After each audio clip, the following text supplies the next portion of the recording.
For a few words on his victory.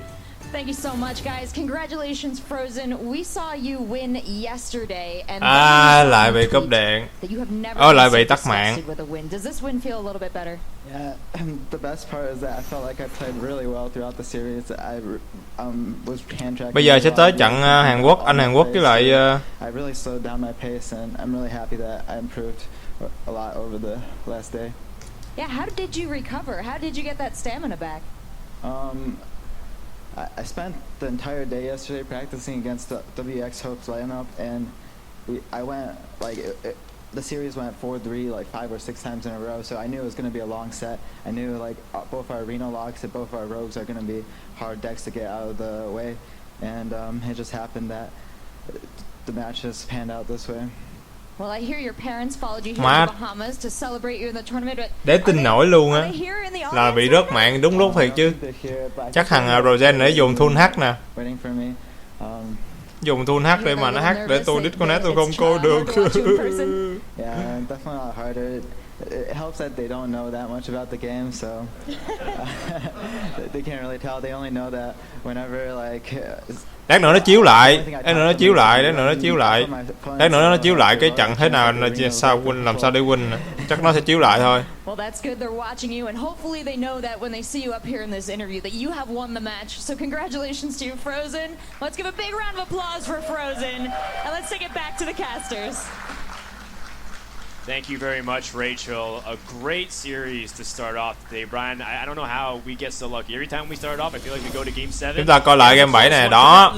Nó sẽ chiếu lại. Could have just used a Kazakus potion, but he coined Sylvanas. Yeah, we were talking about how this was just a huge risk for Exope, that the Sylvanas had the opportunity to be an absolutely game-winning swing, but it was extremely risky if Frozen was able to have a sap in his hand. And Frozen did not have a sap. But very late in his turn, he decides he's going to play that Fan of Knives, and there it is, the absolute punish for the Sylvanas play from Exope, sapped off the top. And đợi chút kéo lại khúc hồi nãy coi. And Frozen able to utilize that gamble off to drop, but đây khúc này. Mọi người để tôi kéo lại, để tôi kéo tua lại cái khúc mà đang đánh nha. Đó. Cái khúc này đúng không? Cái khúc này nãy của mình đang coi đúng không? Really bad spot for Exope, and exactly the reason that Sylvanas last turn was such a big risk, because if it did get sapped, it left Frozen with a huge board and Exope with nothing. Does he have to Reno in this position? You're at 9. Chẳng sao cho tới anh Hàn Quốc đánh với lại thằng kia. A little bit of damage, you're dead. Yeah, I mean, Frozen doesn't even need to have Leroy. He just needs to have, coin Cold Blood Eviscerate. He needs to have 2 things that do damage. It will be a removal spell, the Kazakus potion, digging a little bit, and I expect we'll see that Mistress to come down as well. Yeah, Mistress buying some valuable time, but this is the turn before Twisting Nether. So Frozen's going to try to set up the big threats here. He's got Van Cleef and Questing Adventure ready to go. And a lot of coins. Lên. Một con. Now here's a question. Would you hai con. to play around mind control tech? 6 mana. Ồ, thằng kia lên được Queen luôn, hơi bị ngon á. Mind control tech, Shadow Flame. What if you walk into that, you could just get wrecked. There actually is not even a mind control tech. Oh, 10. Oh, you're right. You're right. Nhìn khủng thôi chứ. So now đâu có cách nào tiêu diệt đâu. There a way out for Exope. Frozen recognizing this is his last. Bây giờ chỉ có cách là chụm thằng kia trước, chụm thằng 10 xong rồi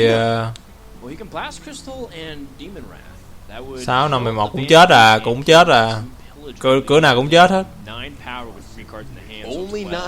Chỉ có cái lá mà lách hôn thì may ra cứu được nó thôi. Reno's gained 13 too, and the thing is, that's actually weaker than killing Edwin Van Cleef and the Tomb Pillager. If he taps, he has 5 mana remaining, and I don't think that's enough. He dies if he Renos this turn. I think he's dead no matter what he does. Blast Crystal Potion and Demon Rat seem the most appealing. But with 3 cards, Questing is just as threatening as Van Cleef. Frozen found the one đúng rồi, window tên 7 to close this game 7. ác thiệt chứ. Exope's gonna drop Demon Wrath. He's gonna blast Crystal Potion, the biggest threat. Về con 10. Về con 10. Frozen is gonna close out Game 7 and advance to the quarterfinals. 10. Má thắng rồi. On a quest big enough to move him Thắng rồi. further in the tournament, and X-Hope's dreams are dead here. Má, As he quá is đẹp luôn. eliminated. I Cười get mái rồi. That's right, and we have another player from USA advancing to the top 8. Ok, win rồi ha. Mama Papa, Nhăn you rồi, can thua turn rồi. your eyes. You can look at your son. Look at Frozen this. advances. Look at the sigh of Ê, chúng ta qua game mới. Biết thắng rồi phải không? It's go time! Palmblad versus Lovelychook. Lovelychook. Bamba, tôi đang vote cho Bamba nha các bạn. Anh Hàn Quốc á, anh Hàn Quốc, Very fast, I might anh Hàn Quốc củ cải. After I beat Lovelychook in the first game, Tôi vote cho anh Kim Chi. my decks were stronger and I was relaxed. Palmblad is going to win this series 4-1. Tôi vote cho anh Kim Chi. Không, tôi không vote cho Tareo. I'll be better prepared, and I'll have a better performance. Lovelychook will be another rock paper scissors match, but I feel I have a slight edge. There's no pressure. I just need one win to get into the final 8. Palmblad versus Lovelychook. Lovelychook. Tên nghe phải khó đọc hoài. Hello, everybody. My name is TJ, joined by my longtime partner, Crime. That's Admirable, and we're about to bring you the match between Palmblad and Lovelychook. Another decider match. Every match today, Admirable. Gì có hai bắt rồi hả? Ngon vậy? Ủa tôi hỏi cái thằng Bamba nó 1-1 ở trận trước rồi mình có bắt chưa ta? Sao mình có bắt chưa ta? Yeah, and these guys, we heard them talk a little bit. They got, pretty similar lineups, but at this point, it really doesn't matter. You just have to try. Bắt mới á, bắt này như bắt mới chứ không phải on god đâu. Every single game matters when it comes down to Bắt này như là bắt Gagasan á. tournament life. It's gonna be game number 1, Lovelychook on the road. Game đầu tiên nha sẽ là Miracle Root đánh với lại Reno May. Ủa? Cái này là remake.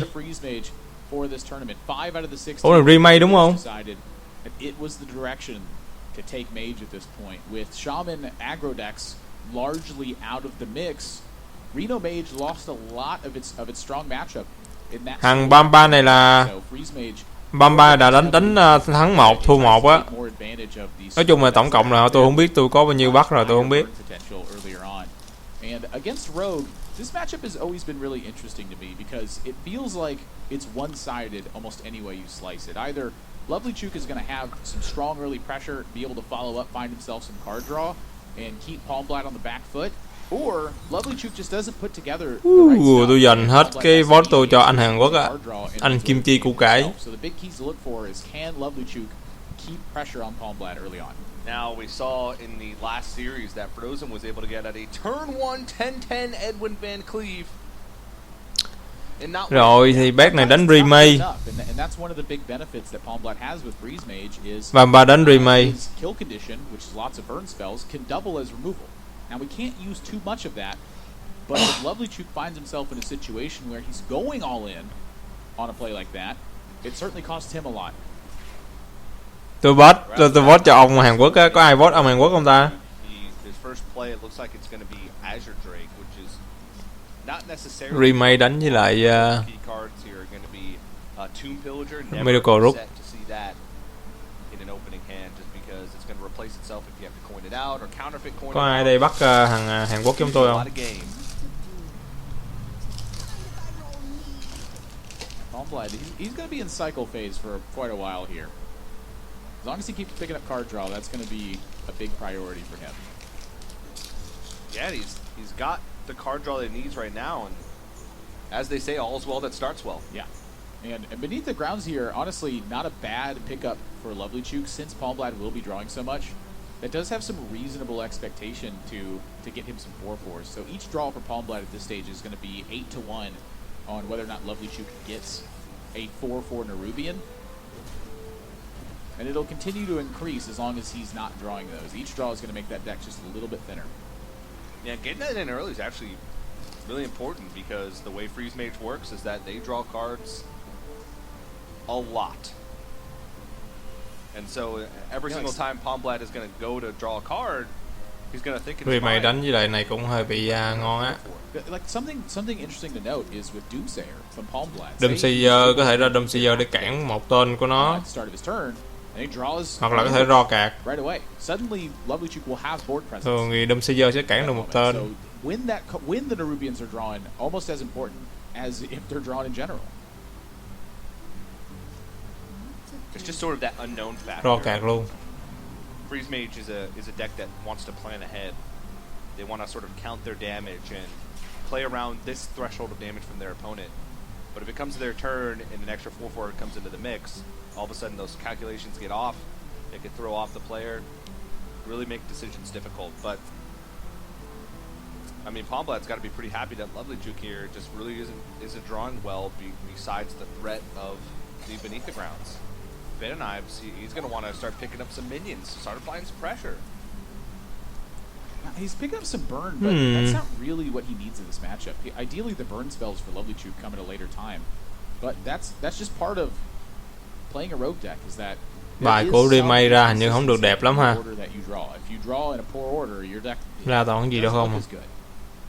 However, when you draw fantastic, look at the deck and go, man, why? Bài này hiện tại bây giờ mà ra Minion được trước thì ngon. Hoặc là có thể lên Doom để mà chặn một tên ra bài của thằng Medical rút lại. It's no surprise that Rogue has been struggling here. You look at the sort of the deck list that it matches up against. Thì hồi nãy tôi nói là cái bắt Gaizan mà, chứ đâu phải là bắt TGT đâu. Speaking awkward. A ping pass on 4.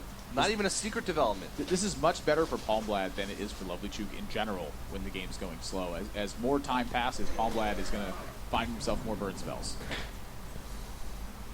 So Lovelychook finally getting something on board. And as Palmblad, the Forgotten Torch here isn't the greatest answer for him. It's very clean, but the thing about it is that he probably just doesn't want Roaring Torch in his deck right now. For all things considered, that's just a fairly dead draw at this point. Yeah, he wants to find more card draw. He wants to find Emperor Thorsan, Alexstrasza, things that are going to help him. Does reduce the percent that he draws an ambush, though. That's true. But eventually those ambushes are going to get there. And if he draws a Roaring Torch, he still needs to get further. That's a lot. 7 mana. Yeah. If say this Azure Drake sticks to the board, Lovelychook could just launch the Greater Arcane Missiles next turn and hit Palmblad for 12 with it. It deals 3 damage 3 times. So spell damage buffs each one of the shots that it sends. 2 drawn, but this is great. Hai con bố luôn. In this situation, this is almost exactly what he wanted. He's got 2 Doomsayers, he's got plenty of freezes. This is the kind of board state where he's going to look for a Doomsayer and try to clear. Đúng rồi, tôi vote cho Bamba mà. Vote cho anh Hàn Quốc á. Everything's just piling on because of the fact that 2 came out at one time. But he does have a way to deal with it. And there's Palmblad, he's got a little souvenir there. Hanging out with Anduin. Công nhận Trung Quốc đông thiệt ha. Sure. Trung Quốc tính sơ sơ nữa là 3 game thủ à, 3 người. 3 game thủ của nó. Thằng Lovelychook, thằng hôm qua đánh với Pavel là cái thằng hồi nãy. 3 người Trung Quốc. Bây giờ chỉ có đóng băng xong rồi dục con Doomsayer lên, nhưng mà Doomsayer tuần sau nó sẽ swap lại, nhưng mà mình vẫn còn cơ hội để mà mình có thể bỏ con Doomsayer tiếp. You know, what goes around's all around, and those Nerubians showing up is a lot of potential damage. He's got to take care of that. Now the choice for Lovelychook is, do I just leave board as is and hit him for 12? Make up the damage that I lost by having my board frozen. Honestly, it's 3 extra damage from the Azure Drake right now, and the development is very risky for Lovelychook. This play looks to him like Palmblad has an answer for it. And so if he plays more minions, he doesn't have that many of them right now. I feel it might be too large of a risk. However, khó xử. Sometimes đánh với remake nhiều lúc cũng hơi bị khó xử. Không biết là có nên quăng ra không. I mean, at this point in the game, it's pretty hard to tell who has the edge. Hiện tại trên tay nó có một swap thôi nên nó phải cẩn thận để sử dụng, vì nếu mà nó re-team cái nữa thì nó có Doomsayer dục ra để swap văng lại vô tay. This is a tough one. Wow, he's gonna load up. That's bold. Lovelychook's basically saying, this is clever. I like Remake this. mà. Because now, if Lovelychook sees a Blizzard from Palmblad, he's able to further develop and buff that questing adventurer to a dangerous point. This is a brilliant play from Lovelychook here. he also has a sap, so that's sort of protecting his questing adventurer. Ồ, có con rồng mà kìa, ngon. He's got to know at this point that Palmblad still has coin, so he's got to keep that range in his mind. And Giờ để chắc chắn việc hết nguyên đám trên bàn á, là dục hai con Dom Sayer đóng băng hay dục hai con Dom Sayer ra. It's not recurring pressure. It's Palmblad could just blizzard. Cái đó là kèo chắc chắn cho cái tên thứ and not present another threat. cái tên thứ tư ấy, cái tên thứ chính của mình là có thằng có con ấy ra. Palmblad's mind right now? Does he feel like he needs to use Ice Lance? He's actually just going to use it right away. Not very much deliberation. Recognizes that questing adventurer. Thằng Bamba đánh đúng kiểu chắc cú luôn á. Feels like he's much safer, especially after he just takes 12 to the dome. And that Greater Arcane Missiles. What a swashbuckler. Thằng LVGE hôm qua nó đánh với lại ấy mạnh dễ sợ ha. Thằng đó đánh với lại Pavel, thấy thằng đó đánh cũng mạnh. Biết chứ, thằng ốp biết rồi chứ. Trời ơi, đánh với remake mà chỉ cần quăng, đánh cái con mây chỉ cần quăng ra cái con hai mana 1/1 mà ro cạn là biết đánh remake rồi. Về thấy nó rút down không?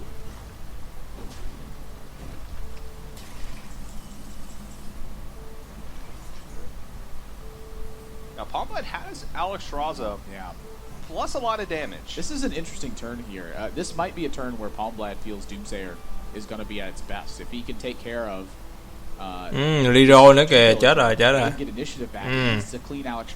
Không ổn. Chết á. Này chết thật sự rồi đó. Thua rồi, trận đầu thua rồi. Leroy 10 đam, 14 đam chết rồi. Nó gặp không có cái anh Hàn Quốc thua trận đầu rồi.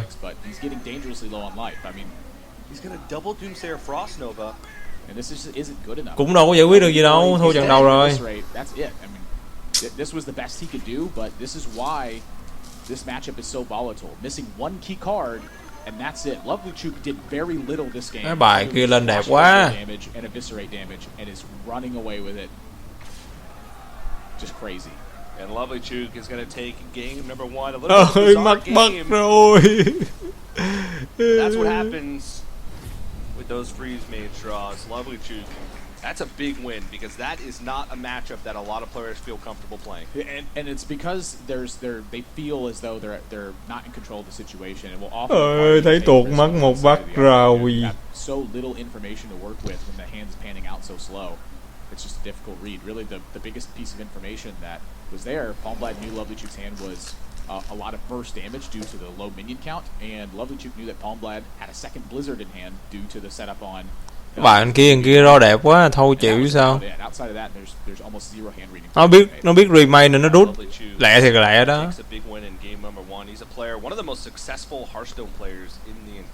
Đúng kiểu luôn á, đánh rút với lại thằng Miracle rút với lại thằng remake á, cái kèo thua của thằng rút cũng cao lắm. Hello， 大家好，我是可爱小弱鸡。 I'm from Shanghai. I'm Lovelychook, and I'm 20 years old. 名称是 Lovelychook。 My battle tag is Lovelychook, and I think this name fits my personality perfectly because I'm really cute. Nó dễ thương kìa. Có ai tin nó không? 因为我觉得 nó nghĩ là nó dễ thương đó. When I'm not playing Hearthstone, I read books, watch movies, and bring my lovely dog outside. I like that beatboxing. That was admirable beatboxing over that clip, live from the desk, if you guys didn't know. Yeah, Lovelychook with a 1-0 lead in this series. It's got to be feeling pretty comfortable. There's still a lot of Hearthstone left to be played. That's right, TJ. Don't count your eggs in one basket. That's right. I mean, nó làm gì quay gần dữ người ta. We've seen 3-0 sets turn right back around and go to game 7.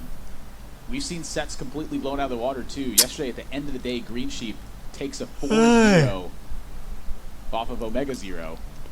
Chúng ta sẽ qua trận thứ hai, đó là Reagan Bridge đánh với lại Game number Renome 2. à?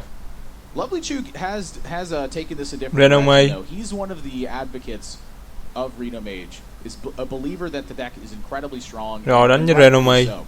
His deck is packed with some interesting choices as we go along here. He has Ragnaros the Fire Lord, Alexstrasza, Archmage Antonidas at the top end for his big value. But then he's got Kabbalist Tome in his deck, which is a card that we honestly haven't seen a lot of play of. It's fairly slow, it's a heavy investment into it, but that's sometimes exactly what Reno Mage needs. It can keep the board at bay and just play a slower game and unlock that card. Sottle, if you talk to him about it, he'll tell you exactly what he thinks, one of his favorite cards. And in this matchup, this is the one situation where I feel that card is much weaker, because Palmblad at every step of the way is applying a lot of pressure with health-efficient minions. That lines up very well versus Lovelychook. It's damage-based removal, not straight up Crystal Potion and Siphon Soul like Reno Warlock has. So the pressure is there. Wow, 11 giờ mấy rồi. Time to pick up all those extra cards. Xong này chắc nghỉ. It is better in those grindy matchups, and this one can come down to that, but a lot of times this can come down to pressure. Now, once upon a time, Priest versus the Reno Mage was considered, really favored, but is this going to change things? Favor for the Mage. Yeah. Well, Draconid Operatives, that's the moneymaker right there. What are some key cards that he can pick up from Draconid Operative that are going to help him? Well, that's largely dependent on the situation. That's the beauty of Draconid Operative is that. Không biết còn ai coi không ta? Sao thấy im lặng quá vậy? And sometimes your tools are a little bit bad, sometimes they're really good, but for the most part, it's 5/6 that gets you an extra card, and that extra card is the most important facet in this matchup. One of the best decks in the game at removing minions off the board, but their removal doesn't necessarily line up well against Priest. The key number for Priest is a lot of times 6 health. Tại vì thấy im lặng quá. Bookworm for their 4 health minions. They do Power Word Shield. They have Cabal Talon Priest. They're you say a lot. They have very health efficient minions, and so sometimes that can be more pressure than just really powerful. Coi xem thằng Bamba này nó thắng thì nghỉ, mà thua thì cũng nghỉ thôi. Coi hết mấy trận của nó đó. Tên thứ 6 mới diệt được con 36 của nó. Giờ có thể lên con rồng để đo gạt 56.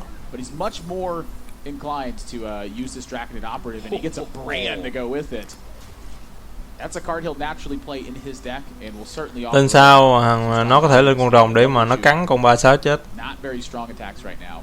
And with how heavy his hand is, I think he's got to consider Coin Emperor Thorson here. What do you think? That's a very good hand to go Coin Emperor Thorson, and with Babbling Book that sort of not ruins it, because he can still play it next turn, but that's going to delay his stuff by a long time. Oh, he did pick up Flame Lance from this, though. I mean, that is an efficient source of removal for him. Viên câu luôn. He wants that coin, though. He's looking at Archmage Antonidas to be a big factor this game, and frankly, I can't blame him. He's going to need to find some extreme value in the face of what Palmblad can potentially do. Dùng con rồng gắn chết để có minion thêm trên bàn. Khỏe hơn. Dùng con rồng 2 năm đánh chết xong rồi con 1/1 đánh cho mặt. Như vậy thì tên sau nếu nó muốn giết con cù thì nó phải dùng cái hero power. That's the thing about the control deck that makes it so interesting to me is at some point Lovelychook has to become the aggressor, and that's going to change from time to time. He's not going to know exactly what's in Palmblad's hand, so he's looking for a key turn where it's fairly weak from Palmblad, where maybe he plays too defensively or just doesn't have enough development after a board clear. Those are the kinds of times that Lovelychook is looking for in this matchup. And in the meantime, both players just trying to build their resources to that advantageous position. Just one of those weak turns. The bark's on the wrong tree, and suddenly it's back in the other player's position. Here, Palmblad. Hình như xong cái trận này là hết đánh hôm nay mà đúng không? Xong cái trận của Bamba với lại Lovelychook này là hết đánh ngày hôm nay rồi đúng không? There's not a lot of power on this board, and if you play him strike, he still leaves the Twilight Wolf up unless he wants to expend that coin, which he's shown us this whole game. that he wants to hold on to that coin. I mean, is he going to quit this game plan with Giờ dọn bài thêm mọi con để beam chết con 2 năm của nó, con rồng 2 năm của nó. Nhưng mà như vậy thì có phí quá không? Tại vì những con trên bàn toàn những con nhỏ nhỏ không mà. It's just cards that have all gotten value in one way or another. The sheep is still on board. Remember, that was a Draconid operative. It drew a card and it's dealing damage. Nếu mà lên ra Doc cũng được, lên Docpwn này cũng được. Doc thì bắn ngẫu nhiên thôi. Bắn 1-1 thì hơi lỗ một chút. He does not have Reno in his hand yet. He does have Alexstrasza, so that can buy him a little bit more time. He's got Ice Block. But the hard part about this is. Nhưng mà nếu nó chọn dọn rồi xong rồi lên con bắn chết con 2 năm. So he is going to Flame Strike. And now he's using the coin to cut damage. The precious coin that Lovelychook was. Kìa nó muốn đánh chắc cú á. Entire beginning of this match. It's going to be spent. Cái này tôi cũng không nắm đâu bác. Có thể là win mới được một bắt đó, chứ không phải là thắng một trận một bắt đâu. Tôi nghĩ là vậy.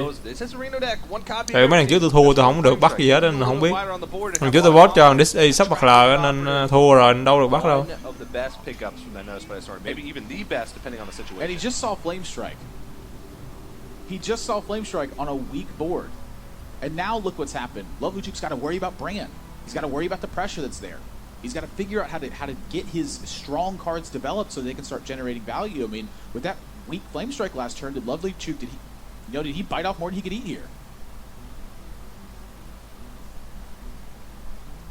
I think he could have waited. Dùng cái 7 mana giết con 24 nữa. Có thể thôi. Nếu mà nó thích. I think he hit the nail right on the top with that one.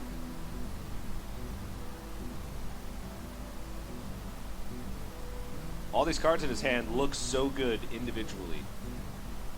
Individually is the key word there. Yeah, but I mean, did he have to Flame Strike last turn? I mean, maybe he did. Just would have been facing down basically the same style of board either way. It's either here or there. Hoặc là đóng băng, hoặc là dùng con 7 mana giết 24 nữa chưa? Not a bad one though. 4-6 is about as efficient as it gets. 4-6 này có thể giết được con 3-4 đó rồi. Cũng khá là ngon. Nhưng mà nếu mà nó dùng hàng 33 dùng con 5 để bắn vô thì có thể diệt được. If you didn't know.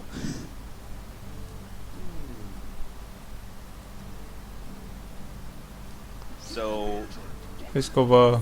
Draconid operative, we'll see what it picks up. Dirty Rat's an option again, and Volcanic Potion is an option again. That's the second operative, and neither of them have been natural Draconid operatives from Palmblad's deck. There are still 2 more.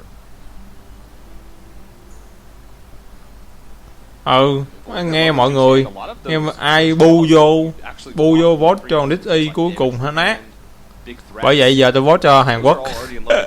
Tôi không có bu vô vote cho Pavel nữa. Ai cũng vote Pavel nên tôi vote cho Hàn Quốc này luôn. Nghe lời mọi người bu vô vote. Giờ phải thẳng mặt luôn. But at the moment, he's just going to try to ignore this and keep pushing on this damage. We talk about what Dragon Priest game plan is against these. Tổng cộng là có 4 đam. 4 đam. 4 đam nó không đủ để giết con rồng. À, nó có thể dùng con 4-6 để giết con 5-6. Có thể. AOE của nó hiện tại bây giờ đang có 4 đam. Là 8 mana. Chỉ có cái đó thôi à. Cái đó mới lia hết bàn thôi.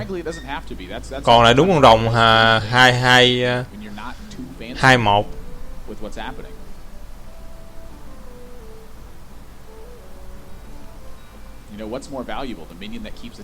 Chỉ còn cách đó thôi à. Dọn bàn bằng cái đống băng với lại dùng cái bình kia. Xong rồi dùng con 4-6 chay con 5-6 của nó. Chứ để cái đống rép như vậy lỡ nó nói nó bắn chết sao ta. Này đúng đánh kiểu liều lĩnh luôn á.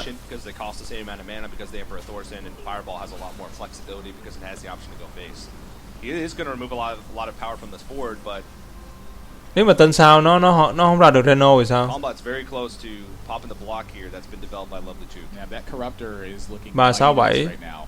Yeah, now we don't have the secret up yet, but he did develop ice block. Yeah, so There it sequencing it in this order doesn't necessarily take anything away from Palmblad, especially if he's not playing the corruptor. I assumed he was playing the corruptor this turn. He's not. He's going to save the corruptor just for burst damage. This was really interesting. I was assuming he was going to corruptor and mentioned that playing the corruptor first in that instance likely would give. Ồ, ra Reno đúng lúc luôn kìa. Top dead rồi. But Palmblad accounted for this earlier on. He took Alexstrasza so that he could land. Bây giờ là cái con rồng Alex, xong rồi nó chưởng này xuống 15 máu. That's a lot of damage. Is this a trap for Lovelychook right now? Can he get control of the board before he plays Reno Jackson? Rồi cái thằng Palmblad sẽ đánh vô mặt nó, xong rồi tên sau nó sẽ dùng Reno. He's seen one of the Netherspite Historian pickups, and that was the Draconid operative that he played a few turns ago. But he's still got to be worried about the second one. Is that even something that you can worry about? Hoặc là nó có thể chay, nó chọn cách là nó chay vô con rồng nếu mà bục dục con rồng ra. Chả khó dữ. So I think at this point Lovelychook's got to say, or probably isn't even worried about that. He's just trying to play his own game and say, what's my best chance to win? And at the moment, he's once again playing the grindy game. Diệt con rồng 4. Yeah. I feel like this fireball here really does account for the fact that Alexstrasza could be present in Palmblad's hand. I think this is a really heads-up play from Lovelychook.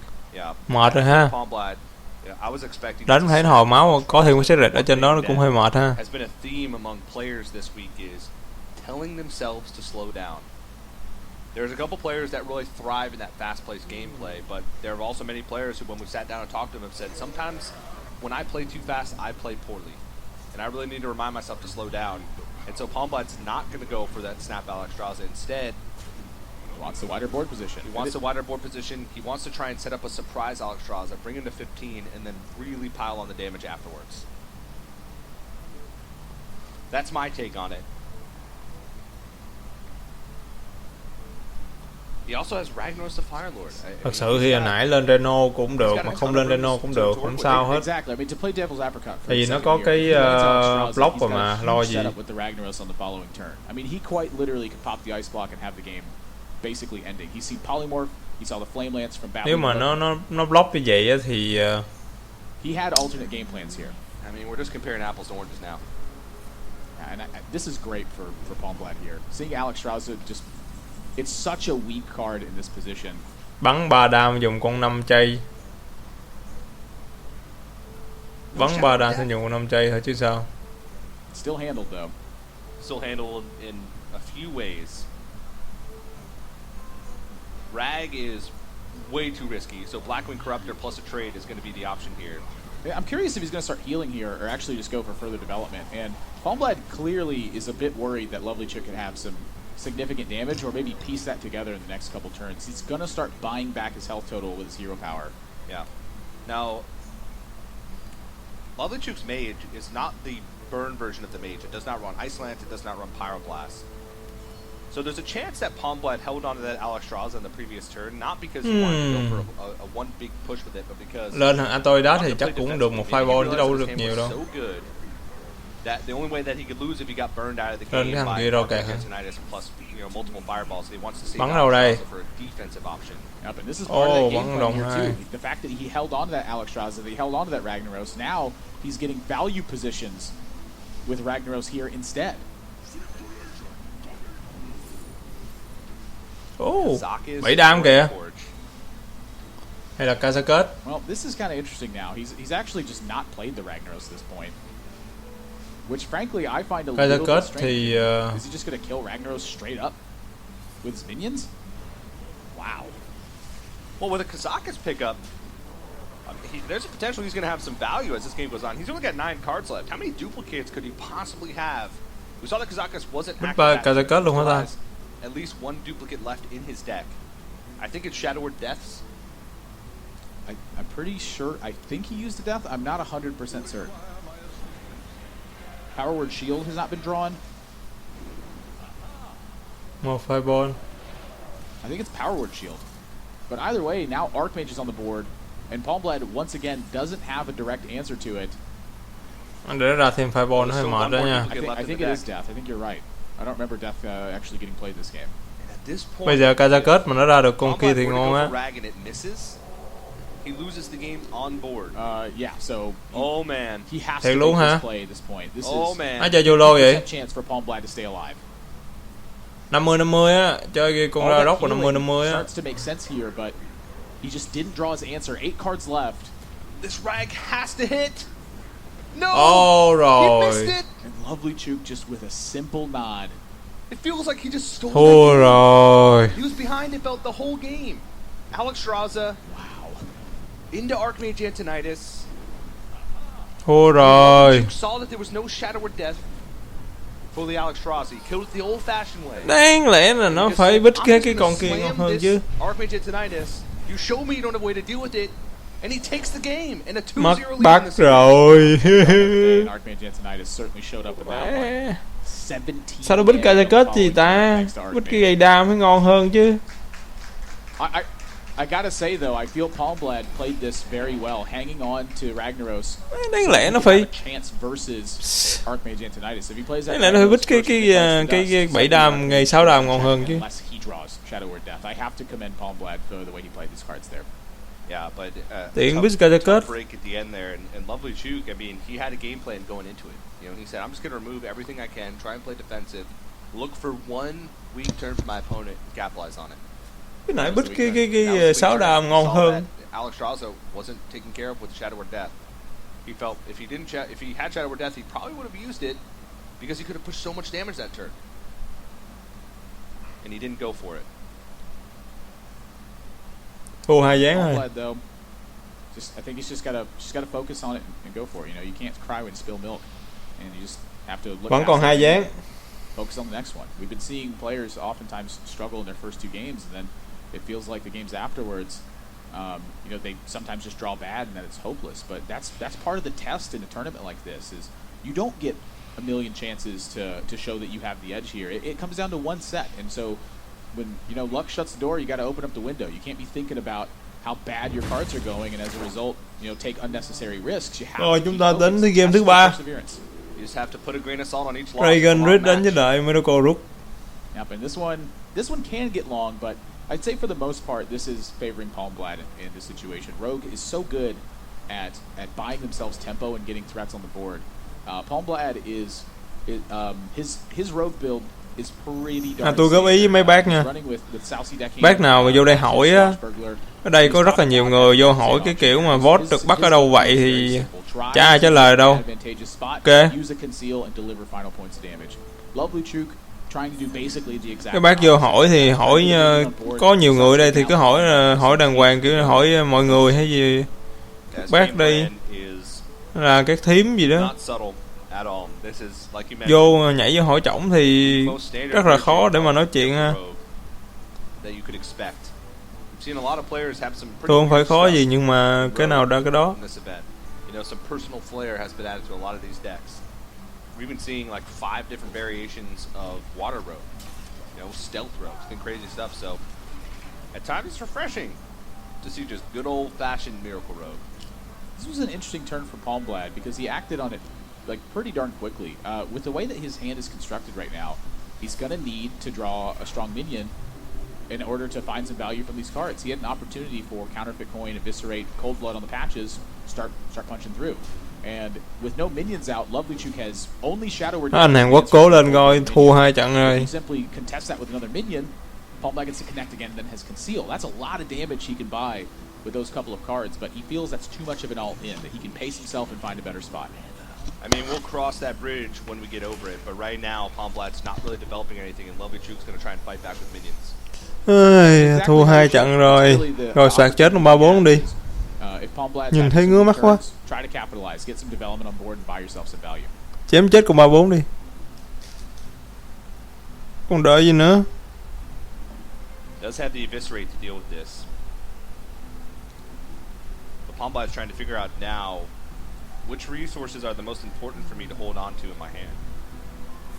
Should I use Cold Blood to kill this off? Should I Cold Blood now to start getting that damage like you mentioned? I like this. And this is a great spot to use the Ồ, anh Cold rút Blood đam rồi. because Lovelychook is heading into a 4-mana turn or with his coin a 5-mana turn. If he wants to Shadow Word Death here, it means he's not playing one of his key minions. This was a great example of the disruption you can provide. Bài thằng Palmblad này nó ra bài xấu quá. Not necessarily just as soon as possible.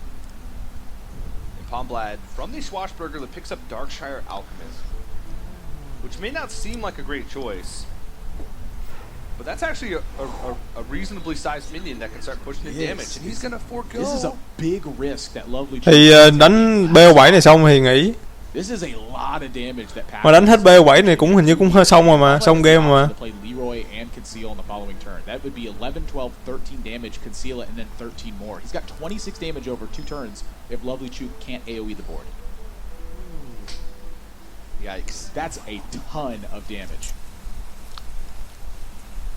And taking a look at the list from Lovelychook, he does not have a Holy Nova.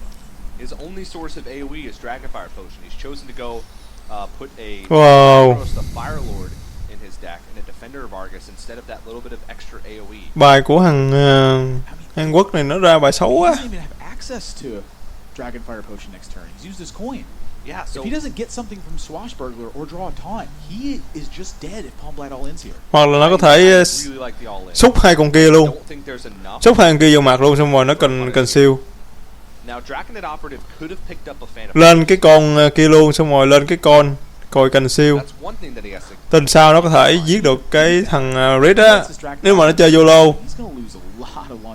And if he puts the 5 attack patches which he saw wasn't dealt with last turn and a dagger hit in. Không cần thiết tên này luôn. Tên này lên con 5 bơm máu cho mình. Xong rồi lên cái con. Lên cái con.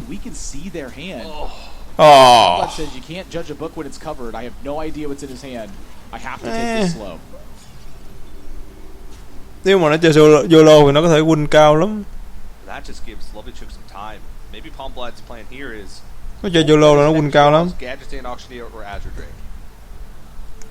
That does not seem like a solid game plan to me. But that's the road that Palmblad has chosen. He's in a very nhưng mà thật sự là do mình thấy bài chứ bên tụi nó không thấy bài nhau, tụi nó cũng khó đoán lắm. Thằng này có thể đoán bên kia nó có Darren Poison rồi sao đúng không? But here he's created a very strong board for himself. That is the other side of this coin is. Tại vì nó đâu có nhìn thấy, nó đâu có biết như là có cái lá chọn bàn đâu nên nó phải đánh chắc cú vậy thôi chứ sao. Palmblad in the last turn probably looked through his deck and was like, I have two Tomb Villagers, 2 Azure Drakes, 2 Gadgetzan Auctioneers. That's 6 out of 21 draws. That put me in a great position going into the final. Không, cái Hollywood thì chưa phải nhưng mà nó sợ cái lá Poison á. And we're gonna see if this pays off for him. Lovelychook picks up a sprint. Poison, cái Dragon Poison á, gây 5 đam á. He has a ton of cards. It's not about how many cards he has, it's about how much mana he has and how many cards he can spend every turn to try and. Đúng rồi, tại vì mình coi mình thấy bài hai bên đó nên mình có thể nghĩ cách đánh được chứ thật ra tụi nó không có coi được nên tụi nó sẽ suy nghĩ cái khác. Đánh chắc kèo. Palmblad's next draw I think is going to cái gen này ngon trời ơi. Bài xấu quá. Giờ chơi YOLO luôn thì ngon. Thì hết cách rồi. Đánh càng lâu với thằng càng rít thì càng mệt. Giờ đâu thể nào chay được. Leroy lên đánh xong rồi cần siêu. 10, 11 12 12 xong cần siêu. Khó thiệt ấy chứ, nếu thật sự nếu mình cũng không biết. Nhưng mà nếu bản thân tôi sẽ chơi YOLO luôn. Tôi sẽ chơi YOLO. YOLO luôn. Đúng thiệt chứ. Look at the stance that Palmblad takes. Sits up in his chair, takes a deep breath. What's the draw? À, được cái lá tẩu kìa. Right now that is enough to stop the lethal. Cha. A Wormest Agent plus a heal. Ấy, ra tàu thì hơi căng đó. Just a little bit more damage from his deck. And right now, prep. Nó lên tàu xong rồi nó ai gu. Không có sáp vậy chứ, có sáp thì đỡ. Cái này không có sáp nữa. Mới mà lên lá cộng đam nữa ngon. He does still have a lot of good draws in his deck. But if he Ồ, có con tàu nữa kìa. Trời ơi, chết rồi. Well, I don't think it's better this turn. Oh, because he needs to heal. Chết rồi. Well, I don't know, it could be. Yeah. I mean, in the face of Eviscerate, he's still dead even if. Cái này đúng đen luôn á, Hàn Quốc này nó ăn gì mà đen dữ trời. Giờ đã đá búp đam thì ngon. Alright, this draw. So important for Búp đam. Oh, đó kẹt. Đó. Swap. Oh. Chán thiệt chứ. Does this give an opportunity for Lovelychook to climb back in this game? The problem is, look at Lovelychook's board. Nản luôn á. It's 1-1s, 1-3-2-5. Hình như mình vote cho ai là người đó thua hay sao? That's a lot of stuff he's got to kill still, and Palmblad's going to keep getting through with damage.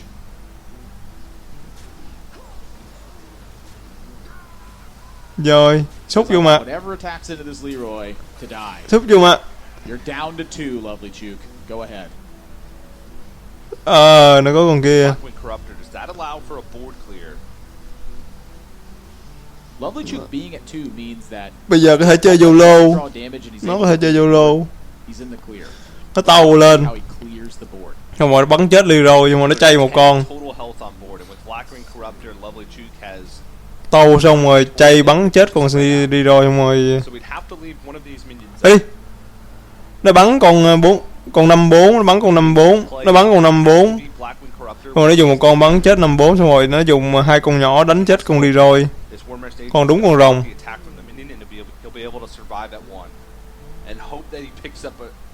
A good draw next turn. Well, Bran, I guess, makes it 12, so he can clear the board. Thanh niên áo đen đẹp mà. Play the Bran though. That was the idea. Has to leave himself at 1 if he's gonna get there. Nó chạy hết luôn, nó chạy hết luôn. That looks awfully familiar. Hay lắm. Đam. Oh, trời ơi. Nét. Dạ còn siêu nữa chứ. He's ringing some bells. And now, all of a sudden, Lovelychook không tin nổi luôn. Bài đúng đen luôn á. Nó dùng thằng bài mắc nhãn để có thể gọi ra được con siêu. That's another taunt. So 2 taunts, heal to 3. Palmblad.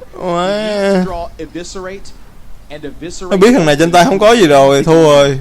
Nét thiệt. Outright. He can draw Phantom Knives, he can draw Gadgetzan Auctioneer, he can draw Azure Drake, but all of those draws have to lead to direct damage. And I don't remember off the top of my head. Oh, but oh! God, oh, top dead! Oh my God! Oh. Hay lắm anh Hàn Quốc ơi! YOLO đẹp vãi! Chấp vào trước một tên luôn.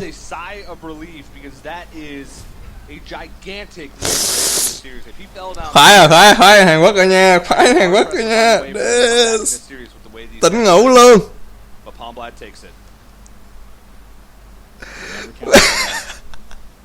Cái đó xanh hàng luôn á. Cái đó xanh luôn á. Palmblad has a pretty storied career in domestic Korean competition, but he did announce that this could be his last. Ông trời vẫn còn thương mấy hàng YOLO phải không? Má đẹp vãi luôn. Cái này mà thêm một tên nó là thua xiền luôn. Thêm một tên nữa là thua. Không, cái này thêm một tên nữa nó hồi 5 máu rồi làm gì được. Quá đã luôn. Hay quá, ăn kim chi hay quá. Ăn kim chi nên hay vậy đó. Ăn kim chi củ cải. Teo luôn chứ giỡn. Cái đó mà thêm một tôn nữa là đâu ăn được đâu. Thêm một tôn nữa nó hồi 5 máu rồi. Em biết chém chết.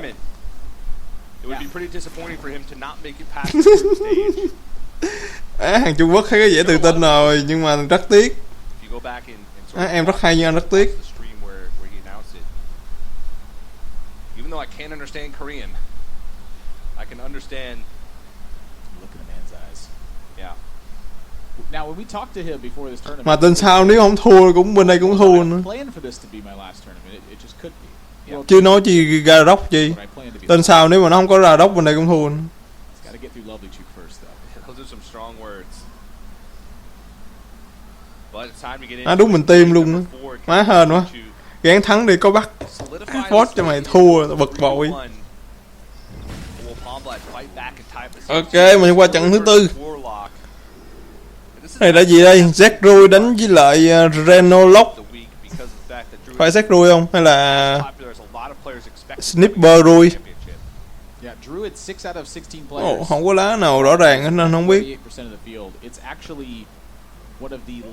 Cái deck nó có thể đánh Zecrui và cũng có thể đánh Snipper. It's pretty darn close. We saw Frozen bring the Malagos combo druid instead of Jade druid, which I believe ties it with Freeze Mage at 5 decks built, or 5 decks brought for that archetype. But it is the least popular class brought to the tournament. Of course, Paladin Hunter not brought to the tournament, so that kind of goes. Now, I can't remember on the top of my head what the comeback is real. But this matchup is druid favored on paper. Yeah, and it comes down to some key things here. Number one is that Palmblad typically is not applying a lot of. Hiện tại giờ chưa biết nó đánh là Zecrui hay là thằng Marigot Rui rồi. Snipper thì cũng chưa biết, chưa thấy tại hai cái deck này đánh gần giống nhau nên cũng chưa biết nữa. But for Lovelychook, he's looking to invest into his early mana. Bị lắc rồi. Not under pressure. He oftentimes does that successfully and is able to just scale right into the late game. His main goal is to ramp his mana, draw a lot of cards, and start building his Jade minions. If he gets to a big Jade count before Palmblad can get some significant threats online, that's where Lovelychook is finding a large portion of White roll thôi. Drawn 2 living roots early on, another weak card in this match. Tên sao nó lên con xong rồi nó có thể ro kẹ. Người đá. Can add up over time. And he follows that up with a Wild Growth, and then follows that up with either a Nourisher and Azure Drake. So I still think that Lovelychook is in a pretty good spot. Now, the one thing that he does have to worry about is one of those big threats coming down on 4. Mountain Giant, Twilight Drake. Oh, Zecrui. Very likely to play Azure Drake. Đánh Zecrui nha. Zecrui đánh với Renolock. Giant and Twilight Drake being on his mind. And in this situation, if he plays Azure Drake and Palmblad plays Mountain Giant, Lovelychook's actually got a clear to it, which would, I think, then be very happy about the. Tên sao lên người đá bự ngon rồi. Considered it tends to be a fairly weak card in this matchup. Now keep in mind that's a clear without having to use any of his minions to attack. Tên sao lên người đá. Plus living roots for 8 exact damage. But he's actually going to go for Jade Spirit. He wants to hold on to the coin, so he's going a little bit wide on the board. Maybe chúng ta có người đá xung trận. Có Reno rồi, tự tin rồi các bạn ơi. Có Reno trong tay tự tin rồi. Sau khi anh Kim Chi củ cải đã hò tiếng thì Reno đã xuất hiện. But this is interesting here now. Now that Lovelychook has delayed this, he gets to land Azure Drake, and does Palmblad feel like he needs to kill Azure Drake? Rather than Trưởng chết là thằng người đá rồi. Trưởng chết thằng người đá rồi. He has exactly 8 damage. Wow. He really wants Chay hết luôn. Azure Drake on board. Valentine is a threat. I can't say I'm surprised by that, but that certainly is interesting. I didn't think this was the direction Lovelychook was going.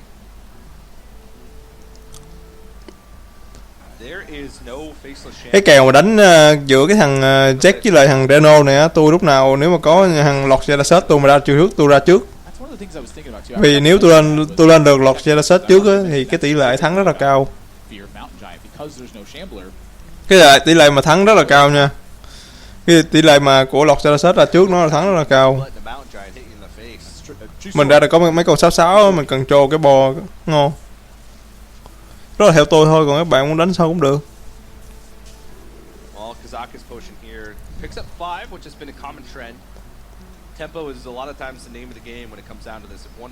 Nó có thể dùng cái kia, cái wrap để mà nó ro kẹt, gây 2 đam, nó ro kẹt. Hoặc là nó có thể dùng cái kia để nó ro kẹt luôn. Cái Norris. Rồi dùng cái kia để hai lên để gọi thêm cái quay cái cộng mana cho nó nữa. Counterplay to that initial mountain giant, and if Palmblad ends up with 9 cards in his hand, Tùy nó. Mulch will burn the next draw as well. So it'll stick a minion in Palmblad's hand. Like the trade. Sylvanat. Gets drawn too, so he could also take away the guarantee and just try to play to a bigger pool, but I think first step of order for business for him, I think this is what he planned, is clear off the board, get some development down, use that polymorph to swing back what Lovelychook throws at him. So this is a multi-step process. These guys have been playing very well so far in this set. Yeah, Farrell's going to be picked up. This might open up an opportunity for Palmblad to use that Kazakus potion. Yeah, I would anticipate seeing the Jade Blossom brought out here as well. Tough to get use out of that Innervate for Lovelychook right now, but he does have 2 Gadgetzan Auctioneer in the deck, so there is a lot of merit to hanging on to Innervate. If he draws Auctioneer and can't find a big turn with it, think back to this moment.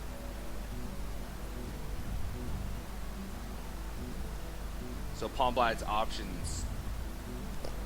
Ô, hết trận này tôi có Pavel đánh kìa. On the board. And the Kazakus potion may not even polymorph an impactful minion. He's looking for Fanduel here, gets it. Doesn't guarantee the Mountain Giant though, but he gets it though. Kazakus could have been res there. There were 3 minions in the pool.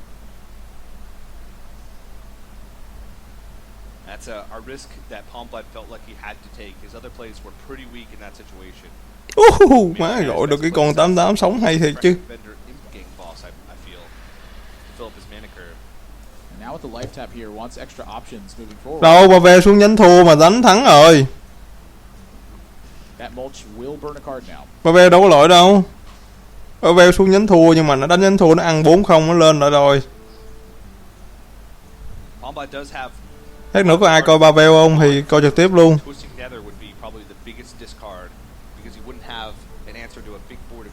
Cũng thích coi thằng Pavel đánh lắm.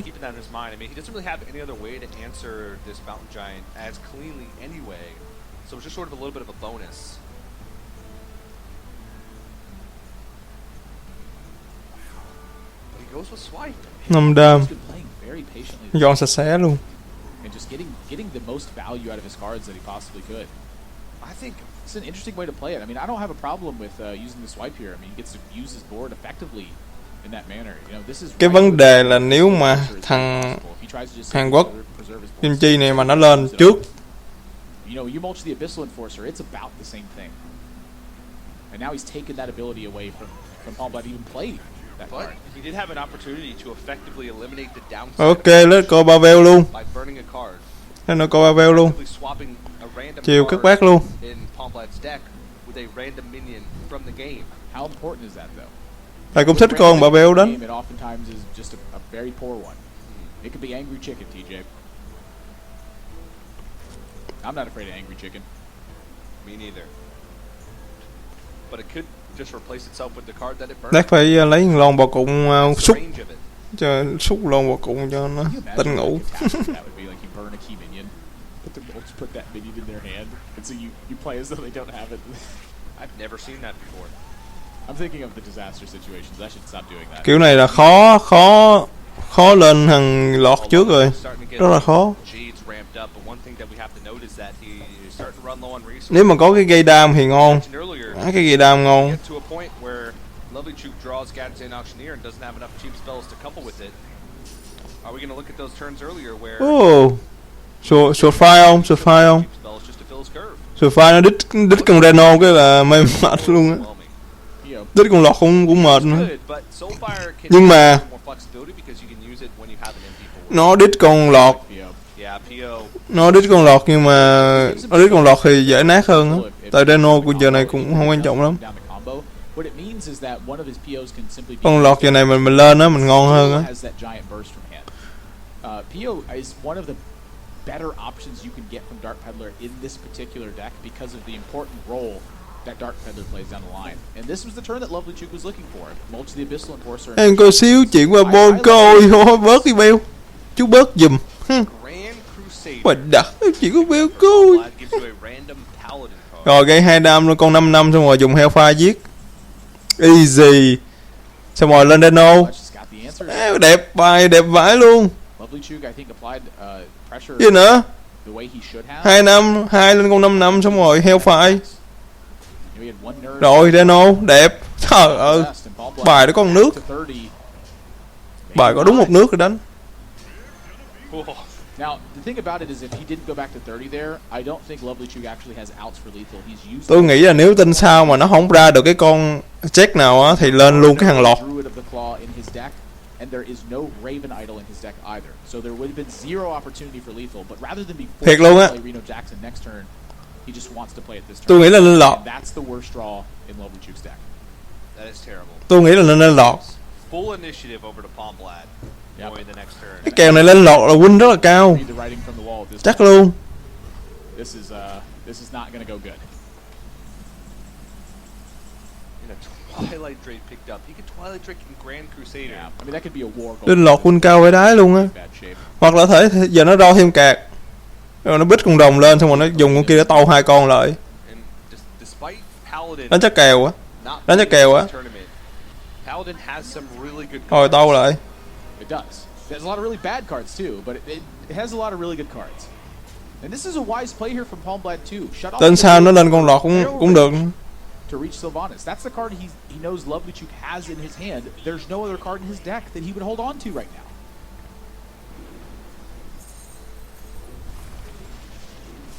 Lovelychook needs to chain together some spells. Well, it's going to be a couple Feral Rages and Không ổn chút nào. hope that the extra life can buy him some extra time. At this point, his Jades start to become scary as well. I mean, Sylvanas is now on board. Anh Hàn Quốc đang lấy lại tự tin rồi các bạn ơi. Difficult to get multiple Rồi Jades 4-6 out đi vô and mặt not luôn. just have the game swung 4-6 đi vô mặt luôn. All right, let's take a look. What's in the box? Oh! Grime Street Enforcer. What the fuck? Ủa cái con đó nó búp cho lọt cho set kìa. Grime Street Enforcer, a great arena card, and that's the metric we Ủa các bạn thấy không? determine how good it is from Grand. Ủa con đó nếu búp cho lọt cho set thì không bị ngon á. He's buffed from hand. I've never experienced that interaction. Ủa nếu con nó búp cho lọt cho set thì nếu ví dụ lên 4-15 thì nó là sẽ là 4-15 đúng không? I don't know. I've never seen that. Admirable, let's watch and find out. Đúng không ta? I don't think it matters, but we'll see. I don't think so though. Palmblad was able to get so far ahead. Thằng này nó sẽ nhịn được thêm một đam, nó nhịn thêm một đam. Nhưng mà tên sau nó sẽ ăn 16 đam. Tên sau nó sẽ ăn 16 đam, nếu nó nhịn một đam. Như một tên. And used his 2 Feral Rages to burst him down at the end. I mean, at this point, he's just going to have to play Jades and hope, but Palmblad's actually getting close to just lethal. 9, 10, 11, 16 plus 8. 24 damage from hand. Tôi thấy tại vì tôi thấy lên lọt trước cần tròn được cái Palmblad, I mean, he just needs to keep playing it safe. Probably wants to preserve Sylvanas in this situation, because Lovelychook did just draw a lot of cards, and he wants to make sure that he does have game against the Jades. He could just copy his Sylvanas and then steal it by POing one of the copies. Yeah. But you know what? Why steal it hay quá. when you can just kill it at the sacrifice of a Sun Fury Protector? Tên sau mới lồng cộng nè, tên sau thằng Lovely nó mới lồng cộng nè. He's got Siphon Soul to get through a Ở đâu dám quăng con kia đó combo đâu. Quăng con Ren, xong rồi quăng con Tâu kia tạo ra 2 con. Chứ nó không dám quăng con Aya đâu. Thôi quăng cái lá kia nữa. But even through it all, 7, 7, 8, 8, and 9, 9, none of it matters because Palmblad. Có thể là diệt hết 2 con kia luôn rồi, chiếm hết quyền bo rồi thắng rồi. Chiếm quyền bo luôn thắng rồi. It sounds easy, but it's not easy in practice. Thắng rồi. Không dân nó búp 2 cái luôn, quên mất. Quên mất cứ lo nhìn cái bo để chiếm không à. 2 điều nha. Anh của cải là chiến thắng 2 điều.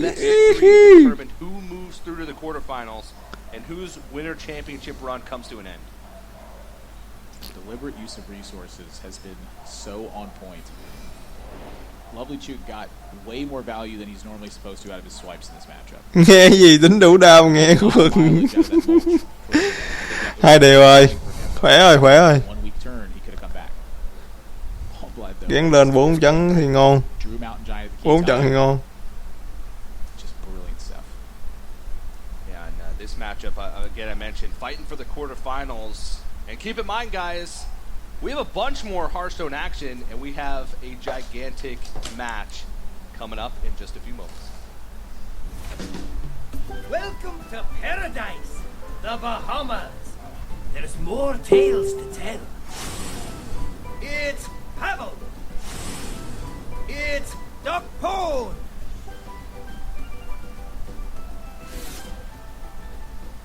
And there's Docpwn himself getting ready for his match against Pavel. Docpwn, when he signed up for the America's Winter Playoffs just a few months ago, I don't think he was expecting to have to be fighting in the Bahamas for a spot in the tournament, for the spot in the quarterfinals against the world champion. That's for sure. I talked to Docpwn quite a bit over this weekend, and he's been playing cards for a long time, and he's never really taken himself too seriously. He's kind of just played for fun. When he realized he was stronger, said, you know what, let's give this a real go. Suddenly, Bahamas. But that match is coming up later on. It is a Dragon Priest mirror match for game number 5 to take the lead in the set, to get to match point. Rồi chúng ta qua game thứ 5. Dragon Rid đánh với lại Dragon Rid. This matchup in particular also has some pretty high volatility. This matchup is nuts, Admirable. Thôi bớt trò quẹo giùm tôi cái, tôi đang vote cho thằng Hàn Quốc để nó win để tôi có bắt giùm cái ha. That means I will. Bớt trò quẹo giùm. This matchup, it boils down to the early board state. Who can take it first? If you can take it effectively early on, it is very difficult for your opponent to find an edge, because as they play their big minions, you kill them with what you have remaining on board and then play your own. And that effect continues to snowball over and over and over again. You're free to play your minions to get value. Your opponent has to play their minions to respond. Over time, that value from the response begins to dwindle as the active player gets initiative over and over. Nếu mà thằng Palmblad nó đánh Dragon Lock có vẻ, ý Dragon Rid có vẻ hay hơn chứ, đúng không? Tôi thấy là vậy. But it's incredibly difficult. Once you take a lead, it can Cái deck cuối cùng của nó là cái deck remake. And also, if neither player gets a lead, sometimes it can come down to just board combat over and over and over again for 20 plus straight turns. Where Má đánh này suy nghĩ não dữ lắm, mà nhức não luôn á. Đánh này nhớ bài á. Are killing each other in cold blood on the battlefield of Hearthstone. Yeah, no cold blood in this matchup in terms of the card, but it's exactly what ends up happening in this. And Lovelychook is primed to get the first board buff. Đánh này ngồi nhớ bài đúng mệt luôn á. That's going to be the first stepping stone for him. Looking at the deck list, some key differences between the two players is, I believe, in the AoE spells. Actually, no. Both Dragonfire. Oh, yeah. Holy Nova. It was Golden that threw me off. There's a Holy Nova in the deck for Palmblad. There's only a Dragonfire potion in the deck for Lovelychook, while Palmblad also has one of those. Holy Nova can be a really good tool in this matchup if you draw it at a key time. So you have a Northstar Cleric on the board, you can trade your minions and heal them all up. Again, we talked about this matchup. Sometimes it come down to board matchups and solidifying a lead, or sorry, board combat and solidifying a lead. Holy Nova is great at doing that. While Dragonfire Potion has an AoE spell, sometimes can just be useless in this matchup because the board on both sides is just filled with dragons. Yeah, and this is what that early board lead does. The attacker's initiative. Bài bên kia đã có vẻ ngon hơn bên đây ha. It's very difficult for your opponent to get value. What on earth is Palmblad going to do with these cards? Either has to pass his turn or essentially throw away his brand to this board. And this was the value cards I'm talking about. He has to use them simply to respond. Over time, that will really add up to a negative position. Meanwhile, Palmblad gets to kill it and draw a card. Bài Hàn Quốc sao đen dữ ta? Now, one main decision points here during this mirror matchup is which of your minions to keep high health. You have to sort of present a multi-pronged attack, in which case you keep the minions alive that are going to present the much value and try to play around as many things at once as possible.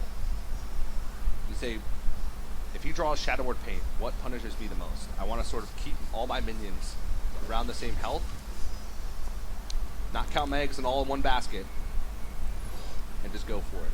That is a huge draw for Lovelychook. If for some reason Palmblad can take the lead, or even present the position where he can take the lead, instead, Lovelychook can just get rid of it. That's going to be right now. Boom. And he's still got plenty of cards to back it up. Bài đúng đen luôn. Very even. A pair of Azure Drakes for both players. 5 đứa ro cạc thôi. Removal spells for both players. The difference being Lovelychook has minions on the board. Azure Drake does look like a pretty tough one for Lovelychook to take care of here, unless he wants to make a sacrifice. Yeah, he'd have to trade away one of his minions in that scenario. There's also a chance he could just play for value. I mean, he can just replace the minion he's sacrificing with another card in hand, thanks to Northshire and Lesser Heal. That still allows him to get Guardian down, but this is the stage of the game where he has to think about what are the swing cards for Palmblad. Bookworm, Shadow Word. Nó ro cạc vậy là nó còn 4. Nó lên cộng đồng kia luôn á. Those are two key ones, but if it's Bookworm, he's got his own Shadow Word Paint. Rồi dùng con đồng 6 mana cắn thôi. That's right. Dùng con đồng 6 mana cắn. So he's playing around all the possibilities. Dùng 6 mana cắn chết con 36 kia. Lovelychook doesn't want to get blown out. Say he had gone for Draconid Operative that last turn and not dealt with the Azure Drake. He would have been at risk for Palmblad just using Shadow Word Death and making the board pretty even with the trade on the Azure Drake over the Wormrush Agent. So I like the way he's playing this. A few options: Defender of Argus, Power Word Shield, Shadow Word Death. Defender of Argus is actually looking like a pretty enticing option because he does have board, but having a third Shadow Word Death can be a big deal, especially since looking at these lists, both players have Ragnos the Firelord. You want that third Shadow Word Death to be able to deal with Giờ gì con 56 của nó. Draconid Operative, Ragnos the Firelord. There's not many other 5 attack minions in the deck besides Blackwing. Gì con 56 của nó. Palmblad instantly takes Malygos. Rồi lên tâu. And his setup this game is he's going to try Để to con kia nó sống hoài, nó ro cạc hoài luôn. Very few ways for Lovelychook to actually handle Malygos. It's pretty much limited to combat and extra damage from Corruptor. And Malygos into Holy Nova. That's the turn he's looking for to completely swing the game. He says, if I can just get to that turn. But the thing is, he can't fall too far behind on board. Because if he gets to a point where where Lovelychook can just kill Malygos on board, then he wasted an entire turn. Oh, the potion, though, is the beautiful setup for it. That's about as good as it's going to get. He still gives initiative over to Lovelychook, but now, if there's little development, Malygos is looking mighty appealing.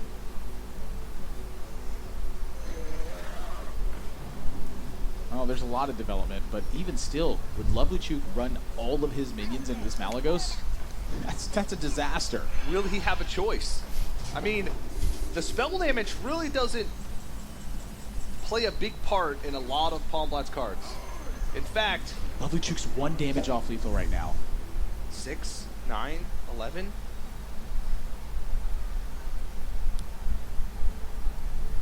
Wow.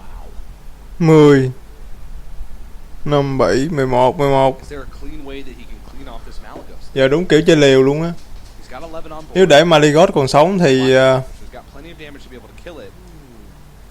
But is that cost worth it to him? Can he put 11 ra con rồng kia nó cũng nó thiếu một đam để giết chết thằng này. So if now he trades in his whole board, he does get at least a little bit more development out of it. Nếu mà con Malygos còn sống tên sao nó chọn bàn. Đúng kiểu chơi YOLO luôn. Bamba này chơi kiểu YOLO đúng ghê luôn á. Wants the big one. Says the value later on is worth more. I kind of like the Volcanic Drake, to be honest. Nó hy sinh hết luôn. Nó chơi vô này không còn được. He would have just added another 6/4 to the board.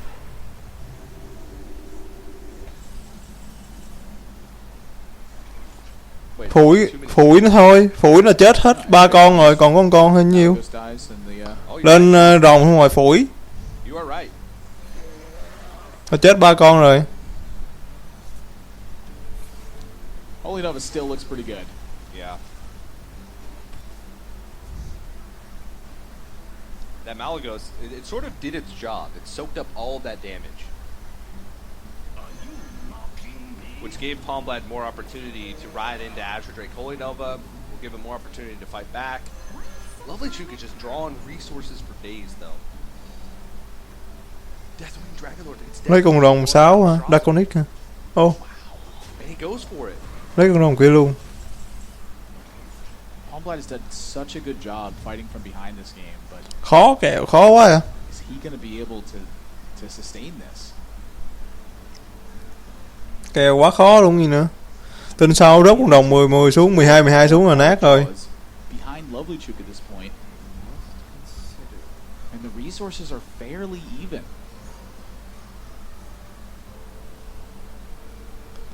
Shadow quật giết con 24 rồi lên con kia bắn chết 1-3.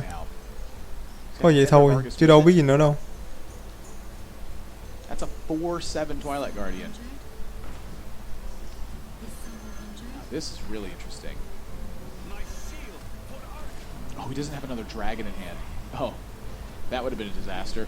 Yeah. I'd have lost the game. Dragonfire Potion's looking mighty fine for Lovelychook. If he can pick up something to go along with it. Brand Bronzebeard works. He doesn't really have anything in his hand that benefits from Battle Cry, so he's okay if that gets Shadowward paid. Yeah, he's not getting a better position for the potion than right now. And he's just gonna throw it out there.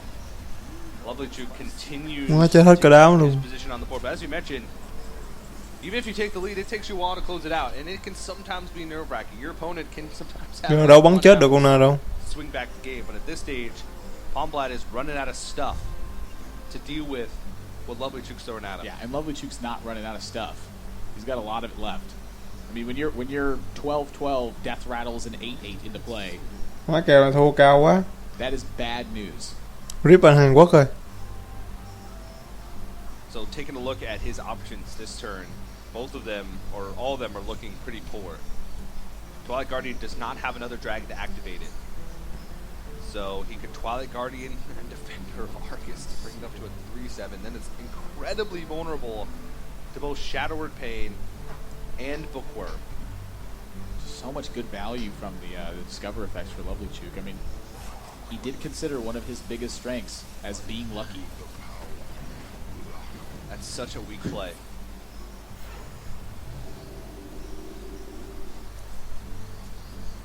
Cabal Talon Priest picked up with a Brand Bronzebeard on the board. He's Nó got búp two con kia Shadow lên. Deaths in his hand.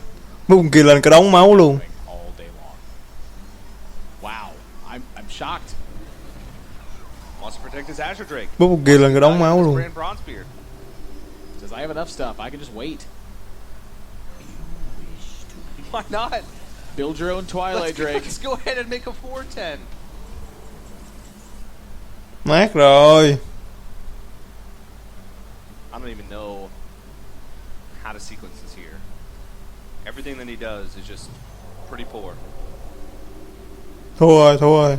And he concedes. Palmblad falls and Lovelychook takes a 3-2 lead. 3-2 rồi các bé ơi. Lovelychook, one more game and he's through to the top 8. These guys are titans of their respective regions. Ăn thêm củ cải đi. And Palmblad are legends in their domestic competition. Lovelychook, one of the most successful players. Giờ kia còn mỗi cái deck mà one of the most successful players in OG and Masters. Còn mỗi Jack Rui thôi á. It's sort of a shame to see them both now. One of them has to fall as we get towards the quarterfinals. Only one of them can move on. And taking a little bit of a look at the road to get here, to get to this point. Giờ chỉ còn một trong hai thằng có thể đi tiếp thôi. Thằng nào mà thua là đi luôn á. Defeated Lovelychook. Hôm nay đánh là lội luôn á. Pavel hôm nay mà thua là thua luôn á. It's looks like we're going to see a reversal of those roles.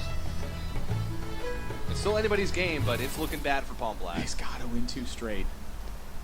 Everything comes down to these next 2 games for him. Potentially only one chance, though. Potentially only one game. It's game 6. Lovelychook Match point, Palmblad, last hope. It's going to come down to Druid versus Lovelychook. He's going to try his hand at that deck again.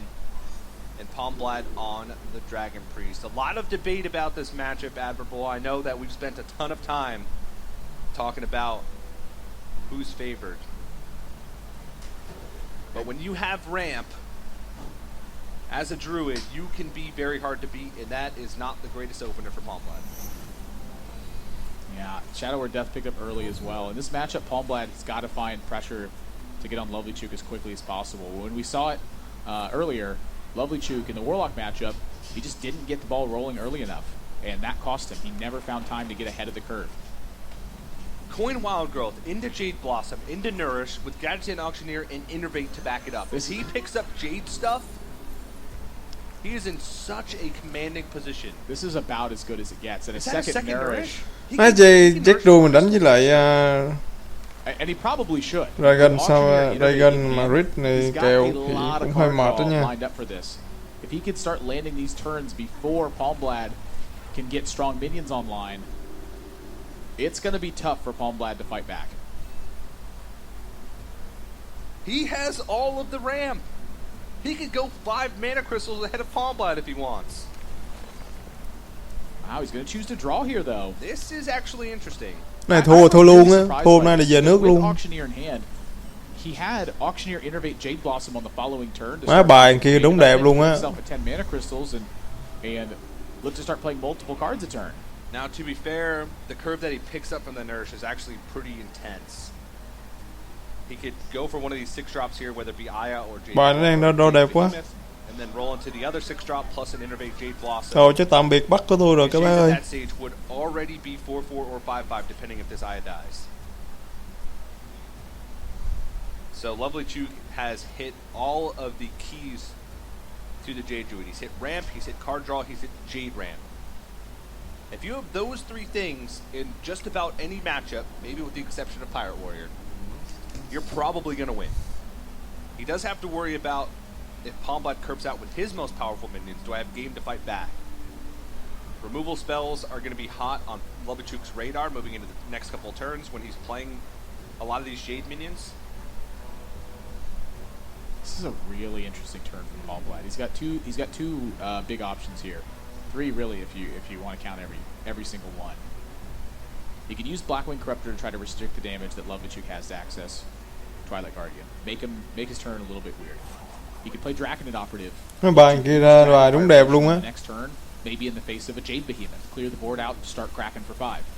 He could use Blackwing Corruptor and start to chew into the value that Lovelychook has, eliminating not only the first half of this Aya Blackpaw, but still making the turns a little bit weak for Lovelychook at this point. However, the one thing I don't think he should do is actually trade into Lovelychook's minions. He's going to have to use those in combat to get through your minions, and Palmblad is the aggressor. If he tries to play control, Lovelychook is so far ahead in mana crystals that he's going to take the development lead. If you ask some of the Dragon Priest experts that say that they're favored against Druid, it's because their game plan is pretty much reckless aggression. Druid actually does not have removal that lines up that well. And a lot of times, you just have to play the game plan of, I'm going to disrespect them. If they're removing my board, they're having to trade in their own Jades. Đánh lầy kiểu này là chết. Trading doesn't really do too much unless Giờ nó đã là 5 năm rồi. Because of those trades. So I like pushing face damage. I'm in agreement with you there. I think that's how you win this matchup. And I think that's where the sort of perception of Druid being favored in this matchup comes from, is when the Priest tries to beat the Druid at their own game.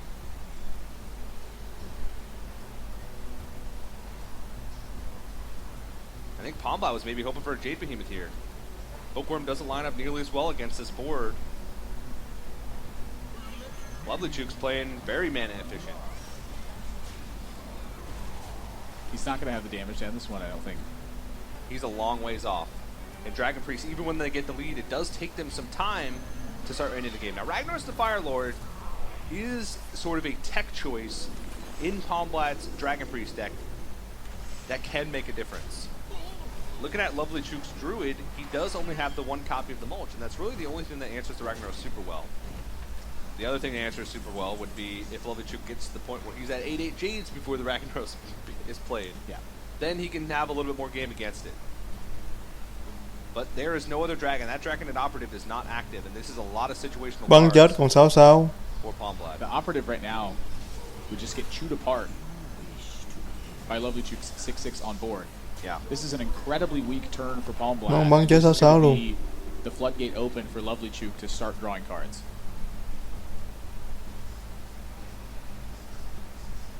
There's actually a few options here. He can Azure Drake onto the board, trade it a 3-4, and just play just the wild growth. And then leave the excess mana. The next turn he has the option to Gadget in, excess mana, draw 2 cards, and then start with more spells available to him.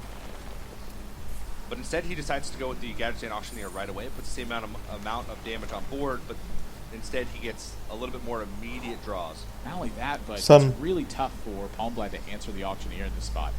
Lovelychook's already seen a Blackwing Corruptor from him. He's able to get solid trade on board. Dragonfire Potion is about the one way left for him to get this job done. And so Lovelychook's just going to keep drawing cards, thinning his deck over and over again, trying to look for an answer to the giant threats that Palmblad could have. But I look at this and I go, can you even play Ragnarok? YOLO luôn hả? Can you afford Dám to leave YOLO the không? Auctioneer up? And if he clears the Auctioneer, Lovelychook's got a second one. I'm looking at Dragonfire Potion. YOLO luôn, không có làm được cái gì hết.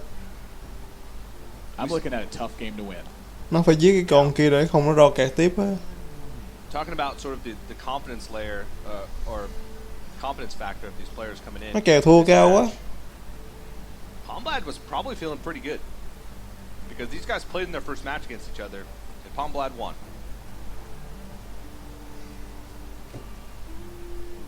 Their lineups are relatively similar. What choice? Yeah. Too threatening, gotta go for it. Nó kèo thua cao vãi Now luôn. the world is Lovelychook's oyster. He's just gonna play stuff. Just play a bunch of stuff. Nó nhìn quả trời đậu thì chứ. And this Ragnaros is gonna have to do some work. That is a sad Ragnaros. Yeah, I mean, he wants to hit the 7-7, but he also wants to hit the Fandral. Hits the Fandral. Lovelychook's still got a mulch in his deck. He's got plenty of damage to kill it. Yeah. I mean, this just looks like another Gadgetzan Auctioneer to me. He's only got 9 cards left. He's got plenty of opportunities. If he finds mulch, he's going to be in business. Another cheap spell picked up with Jade Idol. That's just an 8-8. Má nó win rồi. Anything. Má nó cứ gọi cái con kia ra hoài luôn, gọi con Jack Ru ra hoài luôn. Shire Footman, he's gonna be Nó in cứ a gọi really con good kia spot một this một một super gọi xong super thua rồi. Palmblad plays for the Mất next rồi, couple mất kẹt turns. rồi. There's the mulch, and the Jades are out of control. Palmblad no longer has answers to get back onto the board. Nó bị chót, nó thắng rồi, Alright, mất Miguel bắt rồi, barely chán quá. does anything here. He's got a 7-7, an 8-8, a 3-6. With plenty of burn in his hand, he's just got lethal setup next turn. I don't think Palmblad has any way to live through this.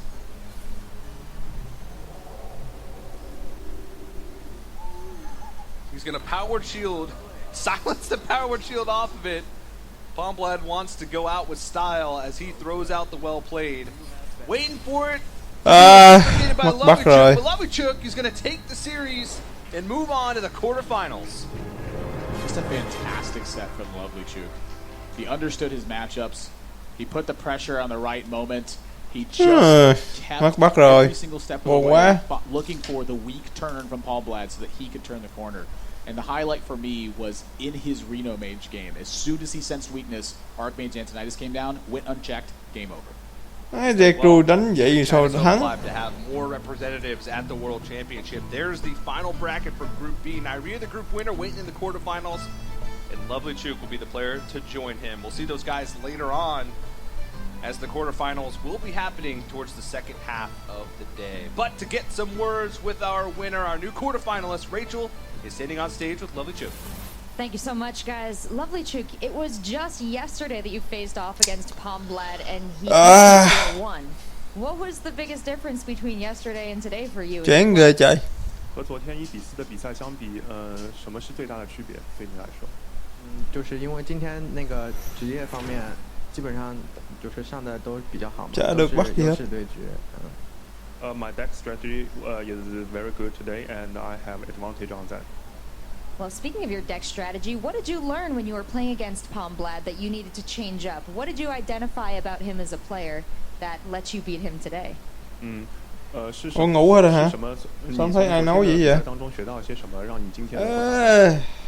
就是从昨天的比赛中积累了一些经验吧，然后就是大局观比较发挥的比较好。I get some experience from him, and I do really well on the big pictures. Well, I know you have so many fans watching from home, watching all around the world. Is there anything you want to say to them as you move on into this top part of the bracket?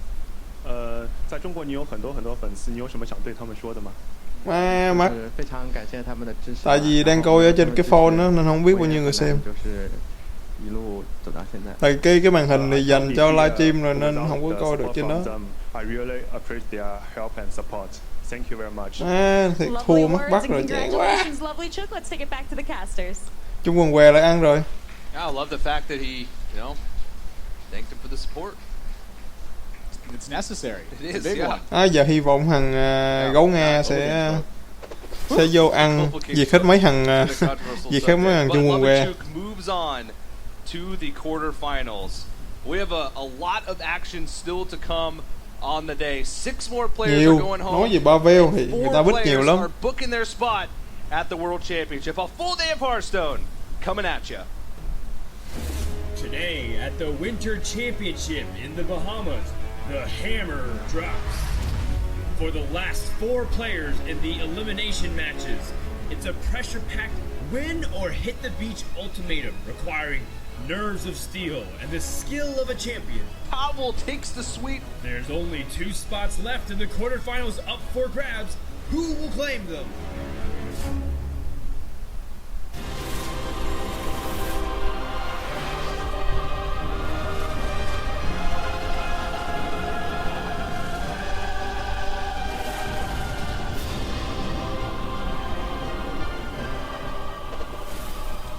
Greetings from the tavern and welcome everybody to the 3rd match of the day. My name is Frodan. I'm joined by Brian Kibler, and as we go deeper into day number 3, more players are dropping by the hour. Chắc nó bị đủ việc luôn rồi đó. Third player from Asia Pacific. Má tội nghiệp danh thủ.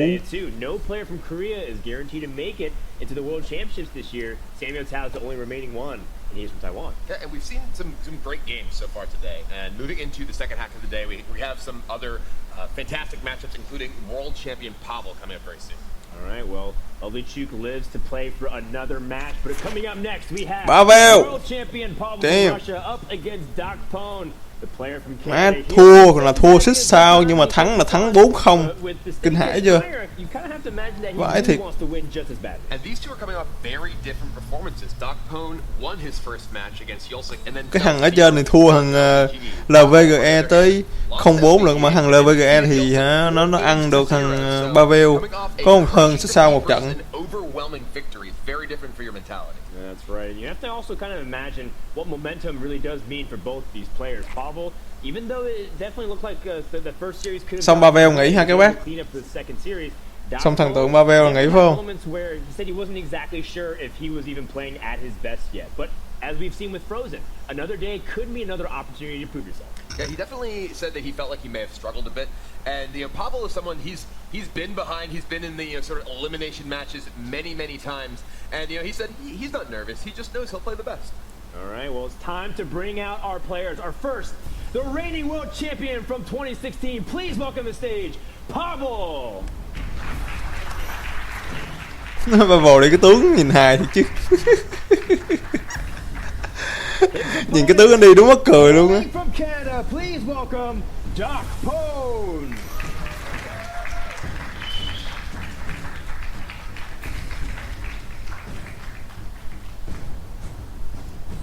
Pavel đi cái tướng đúng kênh đời luôn. Docpwn versus Pavel.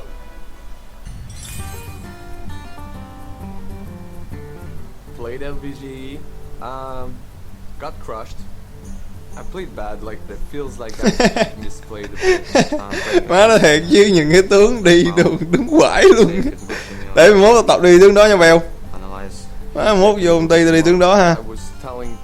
Tướng đúng ách luôn á. telling me, "Oh, are you afraid of Pavel, or do you want to play against him?" I think that a lot of Yes, Đan Ly đó bác. get Đan Ly sờ chim. fresh just because they know that they're playing against the world champion. Having a chance to beat the reigning world champion is something exciting. Then if I beat the world champion, then it feels good. Xong Pavel này mình ngủ ý nghĩ nha. Được không? Thì mà thật sự là hết Pavel rồi chắc cũng hết Pavel chắc ai cũng ngủ hết rồi đúng không? Chắc mọi người coi xong Pavel này chắc ai cũng đi ngủ hết rồi. Đa số là cược cho Pavel mà. Đa số là cược Pavel nên ai cũng ngồi để coi cho bằng được. Pavel has played just fine, really nothing spectacular come out from him, he's just powering through as best he can. Cái thằng hôm trước á nó không chịu ban con bay địch warrior vô bị thằng Pavel đập cho sắp mắt luôn. Đó vậy thằng nào nó bay cái bay địch warrior hết không? Nó vô thấy tụi nó ban bay địch warrior hết trơn luôn á. Đâu để bay địch warrior đâu. Ai nói là họ không có đánh giải hả? Thằng nào không cầm bay địch warrior đánh đâu. Nó đánh giải để cầm bay bị cấm đó. Đồ hoài. Nó đập cho sắp mặt.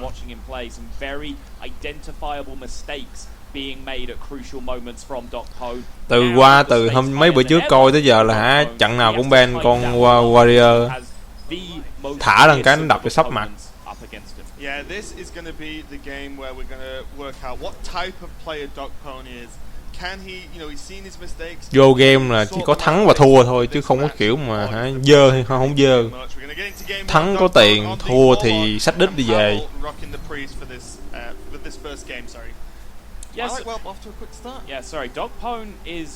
Thắng có tiền, có gái đẹp. Yeah. TJ's description of the way Dragon Priest needs to play some matchups, the reckless aggression.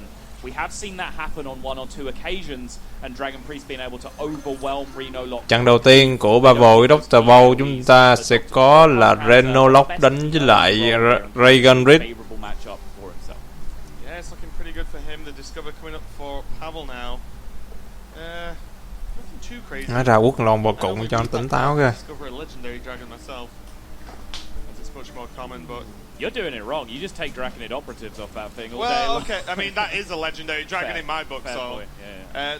The sorcerer is a good pick over the Twilight Drake here because it's just more consistent.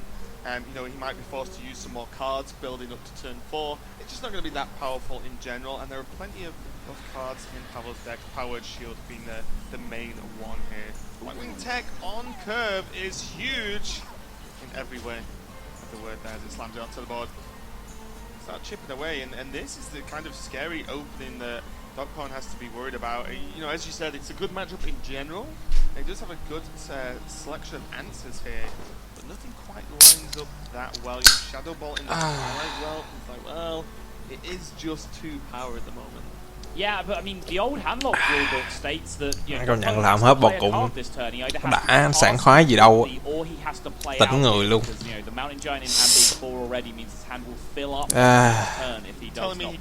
Bò cụng vậy mới phục vụ đêm khuya được. Unfortunately, not possible. So something does have to be played here, but the Blackwing Tech pickup from Pavel was enormous because yes, he got off to a nice curve 1 into 2, but they weren't threatening minions. They weren't high attack. It wasn't loading that much power up onto the board quickly, which meant Docpwn would have had time to sit back, chill, get through his deck, pick up AoEs with that one gap in the curve between 3 and 4. But now that was filled perfectly with the Blackwing Tech. Pavel is right on track. Yeah, we're going to see how Pavel wants to respond to this Imp Gang Boss. He has a very easy way and an insta-kill with the Shadow Word Pain, but then that would just float 2 mana. He doesn't even have anything to heal with at this point, so I do like the Twilight Guardian. Anh em đi pha cà phê đồ uống rồi cho nó khỏe khoắn người ta. Anyway, and Pavel has the Shadow Word Death and the Shadow Word Pain, so both flexible removal tools here for Pavel for pretty much anything that's going to come down from Docpwn in the next few turns, as long it's not Twilight Drake. Pavel. But a long way away. Nether and Big Shadow Flame, Fellfire Potion if it's a card you're playing. These are the big tools that you do need to hit. Quite often even more so than the Reno itself. The heal factor is great against Dragon. Máu mới đây còn 17 máu rồi lẹ gì. Damage deck. They are a stats on board deck, so they're not going to rush you down incredibly quickly. Lên con 4, lên con Mountain Giant là chết ngay. And you need to be able to interact with that favorably. Rhinolock has a lot of ways to do that. They have a lot of AoE options that can essentially deal with any number of stats on board. Twisting Nether can literally do that. Power Overwhelming in combination with Shadow Flame has a good chance as well. Yeah, can't blame Docpwn at all for this turn. I think there was nothing really else to do other than drop the Mountain Giant and kind of cross your fingers and hope there is no Shadow Word Death in hand. But there was a slight sort of a nod from Pavel there as soon as the Mountain Giant was played, just saying like, great, this is the one I wanted him to drop, and I can deal with it very, very easily. Look at this turn though. Wow, Corruptor actually maybe introduces an element of complexity, but I doubt it because he has just got the perfect answers here with Death and Pain to clean up this board if he wants to do so. Might choose to forgo the Pain just to in order to. Bên kia vẫn chưa ra được cái con Reno, nhưng mà nó tin sao nó có thể dùng con và lên con Ren và hồi được 6 máu. Dealt with the imp very easily with the Nether Spy there, not missing out on 1 damage to face, I guess, but not going to really matter too much normally in the 6 máu là 15 máu. Rồi tới tên sau là tới Pavel là 5 9 9 với 3 12, 12 cũng không đủ giết.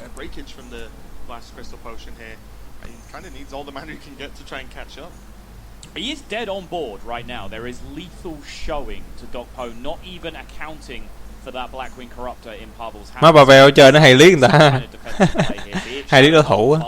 Any combination of the above, but I agree with you. That Blast Crystal Potion is just a little bit too much, and you can see Pavel starting to feel the comfort levels already. Those glances across the desk that we've been seeing come out this whole week are starting to come out. He's trying to stamp his authority now as a world champion. He recognizes his role in the scene now. Không lên là thua, không lên hồi 6 máu là thua. As an intimidation factor. Yeah, and it's something you wouldn't have seen from Pavel, this time last year, for example, at all. Is the growth in confidence, is performing so well and becoming the world champion is blatant for everyone to see. Hồi 6 máu thấy không? Ren xong rồi con hồi 6 máu thôi. Coin pass here. Okay. This does the sort of it pushes him out of the direct lethal range, of course, but also presents quite a high value target that Pavel might choose or decide that he has to deal with instead of just continuing to push face. Yep, and Pavel is going to be very, very glad that he held on to that Shadow Word Pain. Docpwn on the turn previously actually tried to get some immediate value out of his Imp Gang boss by attacking in and spawning the 1-1. That was actually very likely a nod to Shadow Word Pain specifically, just playing around that card, trying to get some increments of damage in. But now, the fact that he did play around Shadow Word Pain has come back to bite him because the Bran is a even more high value target than that Imp Gang boss to take care of. Phay luôn là có thể. It's going to be huge for Pavel if he can steal this game, because whenever you end up with a matchup that is very easily losable, chơi đúng kiểu YOLO luôn. and you get that win, it's so impactful in how the rest of the series lines up. Nhưng mà cái rủi ro cao lắm, tại vì bên kia đâu biết cầm lá gì đâu. Phay lỡ nó có cái power overwhelming nó búp lên xong rồi nó lia bo.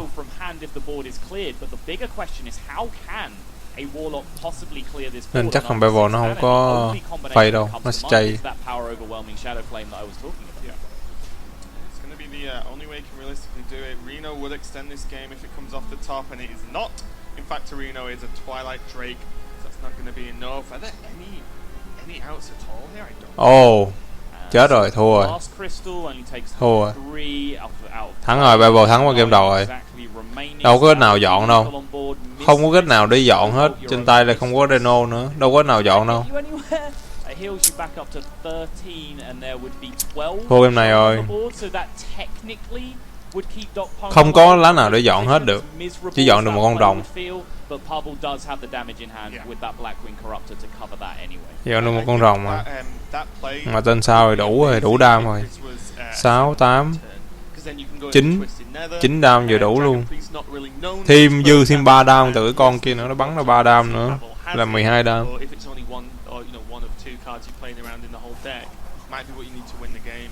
This is just going to be insurmountable for Docpwn so far, and it looks like Pavel is very, very close to taking a 1-0 lead. It's going to be the tap. Thua rồi. Siphon Soul not going to be enough, and Docpwn is going to concede game 1. Pavel taking a quick one with a matchup that would have been quite easily losable there. Yeah, interesting choice at the end, 2 life tap. I mean, the play we suggested is ridiculous and is gonna win the game. We do often suggest ridiculous It's gonna plays. win the game by an absolute fraction of a percent, but it is there. If you're saying, okay, Pavel, you don't have any form of damage, you can then just draw Reno the next turn and the game's back to square one. So I can't think of a specific card that Docpwn would tap for there that would give him any better outs. Yeah. So, you know, we talk about Pavel a lot in terms of confidence and the way he's just looking quite casual here, and we can even see him. This is not the first time I've seen Pavel. Nhìn Pavel quẹ vậy chứ. This happened right before. Những cái tướng anh đi đúng quẹ luôn á. Good mindset here, very happy, very playful, and wow, he went for the chair. Nó cầm ghế lên quất luôn kìa. Vãi thiệt chứ. Nó Pavel đúng giang hồ luôn. Nó cầm ghế lên phai thằng bạn luôn, ghê thiệt. Đúng giang hồ luôn. You must be feeling very, very confident. Ice running through his veins. Even in the warmest and most beautiful of climates here in the Bahamas, the man is stone cold, so calm, so confident, so relaxed to be messing around like that just before such a huge game. But that's not to say that he's taking this seriously, because look at the transition from the shots you just saw to the look on Pavel's face now. As soon as it's business time, he switches on. Nó đánh mà nó liếc cái thằng đối thủ, giống như là nó liếc nó xem tâm lý á. Nó liếc nó xem tâm lý, xem cái sắc mặt thằng đó là sao.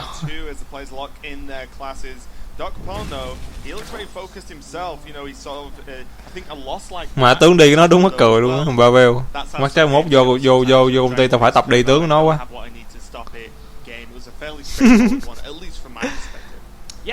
Rồi trận thứ hai, Miracle rút đánh với lại Reagan Rid.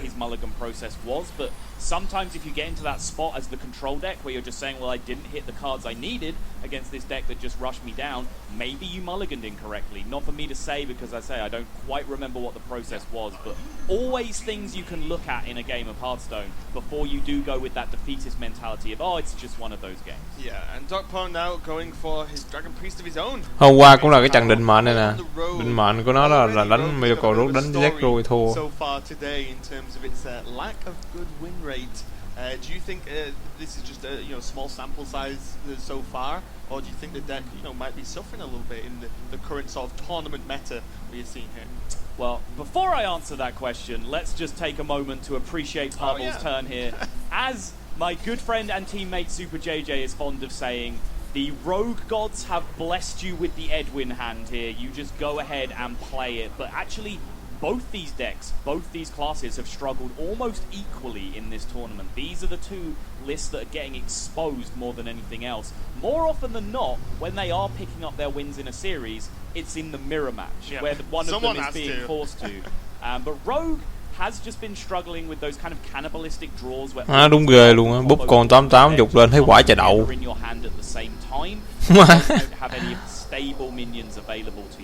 Quả chà đậu thôi chứ. It just seems to be running into poor matchups just step by step, and it's even often squeaking through in matchups where statistics suggest it shouldn't, such as that Reno lock game that we just saw.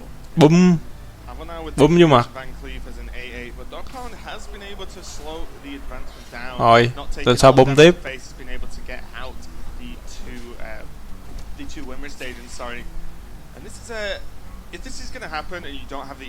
Nếu mà tin sao mà không hồi máu cho con kia thì nó bút cái giáp kia lên, bút cái kiếm kia lên xong nó đập một cái chết con đó. Hồi 8 đam vô mặt, easy. Yeah, since there's no shadow of death, Pavel just with this Edwin Van Cleef can pretty much do the job he needs to single-handedly. Nó chơi vậy là YOLO với gì nữa, còn gì nữa đâu.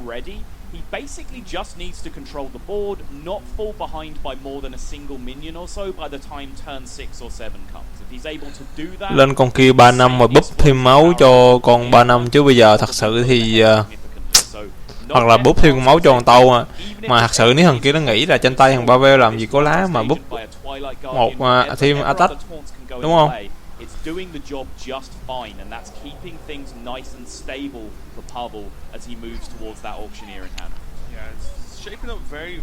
Nó bắt buộc nó vậy là nó bắt buộc cái thằng ấy phải sử dụng cái con 86 đánh vô con đó rồi, bắt buộc luôn.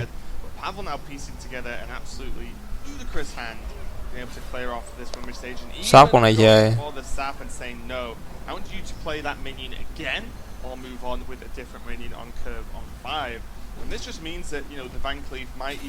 Edwin để 2 tên rồi đánh vô mặt mấy con tàu không đánh vô mặt được ha, hơi tiếc ha. It plays around Blackwing Corruptor. If it leaving the Edwin on 4 here, it means any additional source of damage on the board would mean Blackwing Corruptor was a clean clear there. Suddenly Pavel is behind on tempo. Sap is one of the most powerful tempo tools in the game, and its usage is so flexible. Just, you know, sending back an expensive minion for 2 mana and then developing behind it is one. Còn một trận nữa mà thôi buồn ngủ quá, nghỉ. Tôi còn phải làm chuyện khác nữa. Lát nữa còn một trận nữa mới hết. Nhưng mà thôi coi Pavel xong rồi nghỉ thôi. Nãy giờ chắc chiêu có phải mấy tiếng đồng hồ rồi đó, 3-4 tiếng rồi đó.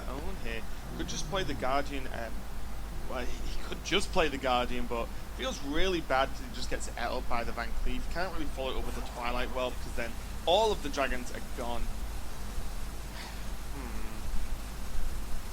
Do you just have to play the Guardian at this point? Yeah, and then just go into Dragonfire next turn? The Blackwing Tech and Twilight Well together is something that maybe you can contest against just a second Sap or against a Spell Damage Eviscerate if that's your opponent's hand. But just playing the Twilight Well here would be very exposed to something as simple as Backstab. So Docpwn just going to go ahead and re-drop the 3-5 here, and now Pavel has decisions to make. How much of a rush is he in with this Gadgetzan Auctioneer right now? I think I actually, with the Barnes drawn, like playing the Barnes. 4 đam vô mặt, 4 đam vô cái con kia xong rồi chay. Ton of damage. You can also pull a high priority minion out with Barnes, which will then be a hard check on your opponent's hand for Dragonfire Potion, because it would almost certainly pull it out in that spot if it's there. If the Dragonfire Potion were to come out, then you can go ahead and refill with your Gadgetzan Auctioneer afterwards. Yeah, I do like it. Isn't going to go with either. Just going to rely on having this Van Cleef continue to sit on the ball and become a huge problem. Ngon vãi. The Van Cleef alone, you know, Pavel knows there's no Shadow of Death in hand, right? He just knows 100%. So it's like, well, if you've got Dragonfire, well, you're probably going to have to use it at this point. How many 8 attacks can you do? Thằng này chắc nó không sử dụng Dragonfire đâu. This Van Cleef has been a threat, and his kill count is pretty high so far. And another attack is just going to make that even worse. Tôi nghĩ là nó sử dụng Dragonfire đâu. Có con là nó tiếc á. Có khi nó tiếc nó không sử dụng. The one thing that this line does expose you to that you don't necessarily have to be exposed to is the Shadow of Death top deck. That is always a possibility, and this board is of course very weak to that card being drawn. The 2 copies of that card being drawn. But you know, Pavel is happy here. He knows he has time. He's not willing to play around niche outcomes like that because of how powerful the rest of his hand is. Also as well, you know, worst case scenario, Shadow of Death comes off the top. Well, that's half your opponent's mana this turn. What are they doing for 3 mana? And then you play Gadgetzan and go crazy. You know, you're probably going to be able to deal with it. So even the worst case scenario is terrible. Weston kìa. Pretty good card to come off Barnes now. Weston ngon vãi. Rồi cái này chắc sử dụng Rayon rồi. Cái Poison á, chắc nó sẽ sử dụng Poison quá. Poison mới ly hết nguyên đống này được. Really creating the same situation I talked about, where it's a hard check for AOE. Holy Nova at least, Dragonfire Potion would be the ideal pull. It's happened a turn later. Để con Weston nó nằm đó nữa, nó búp lên một đống luôn á. The AOE were to come down. The Corruptor Pain looks really good here. It does look solid. Because you know, just in case anyone's forgot from what happened last turn, there is a poison on the dagger. So the Barnes and dagger attack is actually using up. Má thằng này Pavel nó trò cái đống kẹo luôn nè. Lên chém. Rồi. Kiếm đập vô mặt. Búp đam cho con kia. Đập vô mặt. Rồi búp tiếp luôn. Wow. Rò tiếp 2 cạc. Nó đúng là Miracle, nó bá chỗ này nè. Ồ.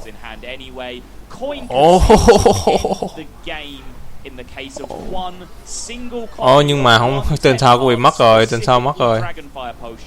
That was not in hand, the game is over right now. Yeah, and I like this as well from Pavel. He's looks like he's weighing up the.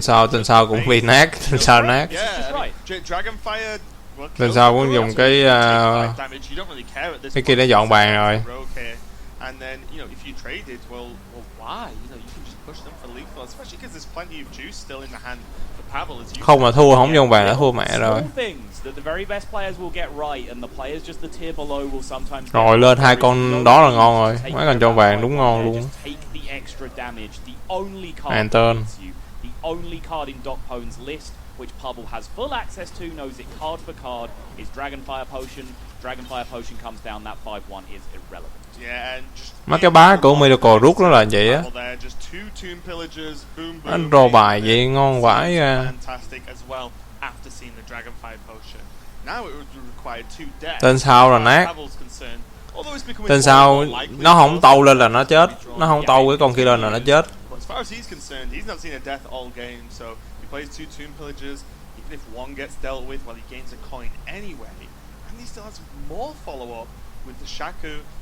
Nó không tâu rồi nó chết.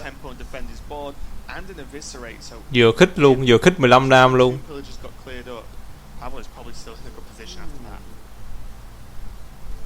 Vừa khích 15 đam luôn á. Rồi, thua rồi. À, nó búp con này. Cái gì con này? Đâu kìa kìa. Rồi, lên con. Con nữa kìa. What the fuck? Cái bài xanh phải. Bài lên xanh quá. Rồi chém chết con swap con, nó swap con 210 trở lại. Xong rồi nó chém con kia.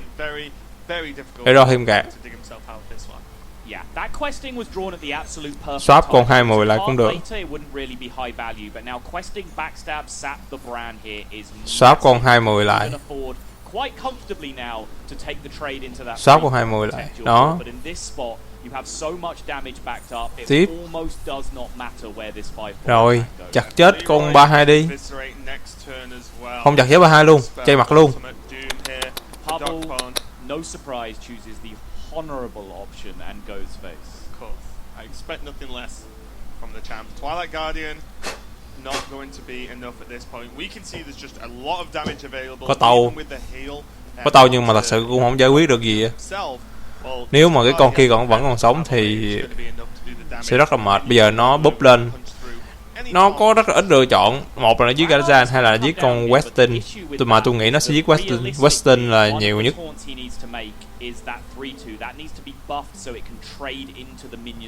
Đặt con đó xuống rồi đẩy con đòn xuống rồi đặt cái tàu. Tại vì nó có hai lựa chọn thôi, rất là thấp. Nếu mà nó chay Weston thì nó vẫn còn Gazan lên sau rồi cả tiếp. Để con đòn xuống. Để con rồng 1 mana xuống rồi để con kia lên búp tàu. Đập chết. Một trong hai con. There are 5 cards left in Pavel's deck, so Docpwn actually has a pretty good idea of the cards that are hanging around. Chơi Weston, nó đập chơi Weston, nó quyết định đập chơi Weston. This gives Pavel full access pretty much to the entirety of the deck at this point, and now. Kìa, bây giờ từ từ là win rồi, thấy chưa? Vừa đủ đam luôn. Đập chết con đó, rồi chém chết con này, vừa đủ đam luôn. GG, 2 trận. Bài râu đẹp quá. Pavel rất là tự tin rồi nha. Quá hay luôn các bạn ơi. Đấy là tự tin rồi. Vãi, mấy bác kia có bài rồi. Có bắt rồi, má chỉ có mình là không có bắt thôi. Pavel getting himself into kind of sticky situations a lot of the time, and then sort of fight his way out of it, as opposed to this series where he's looking pretty good already. Yeah, and he's just growing into his role as world champion time after time. His play is staying solid. 2-0. He's giving great entertaining interviews. He's becoming a personality, and he's also just from his mannerisms. Nó liếc kiểu như là nó để ý cái gương mặt của mày đó. That he is ready to be a dominant force in Hearthstone. Yeah, and speaking of his mannerisms, Mày nghĩ xấu xa không Bell? thinks about his, the way he approaches Nó liếc kiểu như là nó liếc kiểu đó, cái kiểu như là nó đang để ý coi cái trạng thái gương mặt mày ra sao. Coi mày có nhiều lúc mày có con đó hay không. A lot of players get extra pressure just because they know that they're playing against a world champion. For example, when I played against LVG, I seen he was very nervous. His body tell me that. Pavel's one of the most dominant HCT players of all time, 75% win rate. Đánh lúc nào nó cũng liếc, nhìn mắc cười chứ. This game is becoming less and less winnable for Yolsik every single turn that passes. Thằng vui xích này hôm qua nó đánh nó tính đam bị mít mắc cười lắm. And I'm sure that other players respect me. So I hope get another world championship, which is my main goal. Pavel implementing tactics outside of the game as well as inside of the game there. You just saw a few of those moments across the last few days where he just glances up at his opponent. 2 ván nữa là có thể chứ quyết định rồi đó. Saw some of them clearly, even just visibly Cười. not enjoy that moment. Yeah, it's actually cười cười dễ thương quá. Cười được cười đểu lên chứ. Cười nhí nhí nữa. Nhìn đê tiện với đá. On the cameras we even talking about Pavel just glancing over at Docpwn just saying, how's it feeling, friend? As we move on to game 3, Pavel on the Warlock, Docpwn going to the Druid again. Nói nhiều nó cười nhìn thấy cute ha. Can get some work done. It's becoming just a theme with the Warlock being a powerhouse because it has the huge, probably the best and strongest AoEs in the game at the moment. Yeah, absolutely. It can do extremely well at going the distance against the Druid, and Pavel here. Rồi trận thứ 3 chúng ta sẽ có Renolock đánh với lại Z-Rui. Kind of make a few mistakes in terms of how aggressive to be in this matchup, how hard to force that AoE to be there. Kèo này thì kiểu tôi nghĩ là 60-40. I hope for his sake that timidness against tôi thì tôi nghiêng về thằng Renolock nhiều hơn. Yeah, and Docpwn, if you guys don't know, actually does have a history of competing in some other games as well. Yep. So he is probably experienced enough to say, well, yeah, of course you analyze your games, you work out if there's any, a few bits you can improve on, and then work on it next time. It's something that probably comes relatively naturally to him. And looks like in terms of this hand, he has a lot of Jade potential very early on in this game with double Jade Spirit after this Jade Blossom. Yeah, I think it's time for a bit of real talk here, though, Raven. Docpwn and Yolsik, the two other players in this group, Pavel went down into the lower side, the loser side of his group very, very early. And, people all through the community were assessing his chances. And the first thing we got to see was the game between Docpwn and Yolsik. Lên người đá thôi. The reaction to that was these two players are going to người đá ngon vãi. Or else Pavel is going to have a fairly easy road through the lower bracket. And so far, người đá tên sau has made it look that way. He ran through Yolsik 4-0. He is now 2-0 up against Docpwn. There is potentially a skill differential being shown here in this group, but Docpwn still has time to use his experience, use his how did he put it? Experience overcoming the young minds of the other players to sharpen up his play and really find another level that can compete with the world champion. Yeah, and I really do think he can. I've spent some time with Docpwn over the course of the few days that we've been hanging out, and the way he talks about the game and the way he approaches the game in general is definitely correct. He's, as I said, he is more than happy to go over games and get some help. He's been doing some practice with Sidonia, for example, who's a very storied player already, even after his short time, sort of from coming out there as well. So I think he's definitely got a reasonable chance here. Just has to maybe not let this start from Pavel throw him off. Just have a lot of options now. Double innovate means he can make some pretty big plays onto the board. It's looking like he's going for one. Is it going to be uproot? It is! Wow. Docpwn, you win this game, please. Win this game for me. Anyone who uproots, I'm a fan. Sold. Má thiệt luôn hả? Twice in one tournament we have seen the early 10-5 Ancient of War, and Docpwn himself, he said, hey, I'm a student of the game, so maybe Nó có xe lên kìa. that seemed like a good Pavel plan, có xe lên make mà. it happen. And amazingly, Nên nó cũng không có gấp ráp lắm. Nó xe lên lại là 5 năm liền. 5-10 here. Pavel himself would have no response to it. Má nó bầu chơi đúng kiểu YOLO luôn á. YOLO còn dữ hơn kia. YOLO đúng ghê luôn. YOLO xong ngồi rung. Đó, anh YOLO xong ngồi rung rồi, rung đùi. Leroy can trade, Spellbreaker can cut the attack in half for Pavel. Yeah, I mean, obviously I just like Uproots. Who doesn't? Exactly, it's just great to see. But in all honesty, this turn, Má YOLO xong ngồi rung rồi. Drake, a Mountain Giant, we can see a Mountain Giant in hand. Right. He challenges all of those. It lives through a Twilight Drake, and we see, something we discussed previously. Pavel bringing more of his own lists, and Spellbreaker being a card that isn't super common in the list, and even Spellbreaker making the Ancient of War 5/5. Well, you trade into that and still live. Má YOLO xong mày rung đùi mới ghê chứ. And if I was Docpwn, I'd be like, well, okay, I played 2 Ancients of War. I'm okay to trade my 1 into yours on curve as well. The crazy thing here, for me, is that Pavel, against something as simple as Mulch, is risking himself going down to 10. Má Pavel nó cũng chơi liều luôn, nó đặt cái 88 nó chơi kiểu đổi luôn á, đổi hai bên luôn á. This is an incredibly brave play from Pavel. He had those options in hand, they weren't perfect. Leroy does sacrifice a massive win condition in this matchup because you can't hang around forever against J Druid. You do often have to have that first contact. Nó đúng kiểu chơi liều luôn, tụi này đúng kiểu chơi YOLO luôn. Pavel thì kiểu là đang win nên cũng không có ngán. This risk did not have to be taken. Pavel saying nope, the risk does need to be taken. This is a high pressure moment and I'm going for the high risk play. Yeah, it's looking really tôi nghĩ không dám đâu, nó sẽ chay. Nó đập mặt luôn kìa. 1-1 là cái trận mà hôm trước nó đánh á. Thắng 1 thua 1.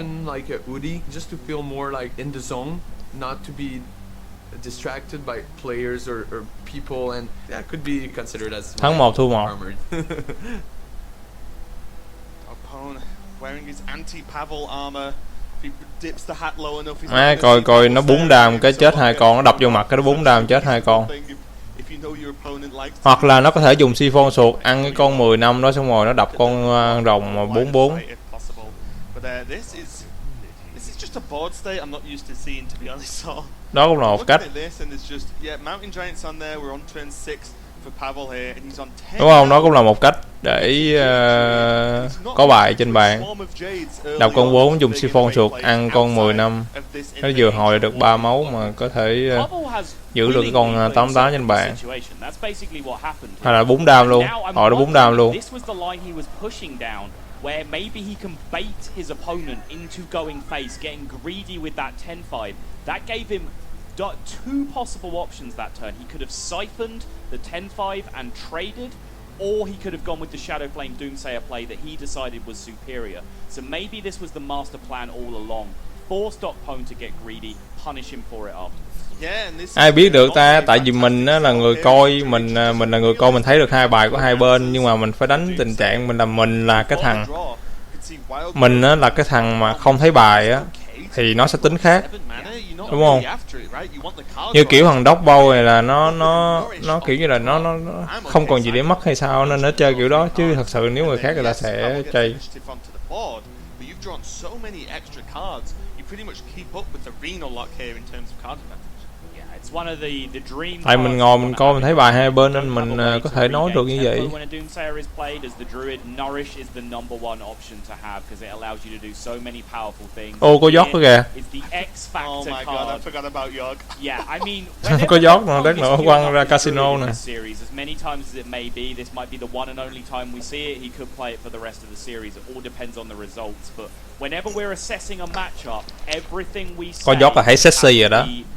Added to with that asterisk but Yogg afterwards, because Yogg can just throw matchups out the window.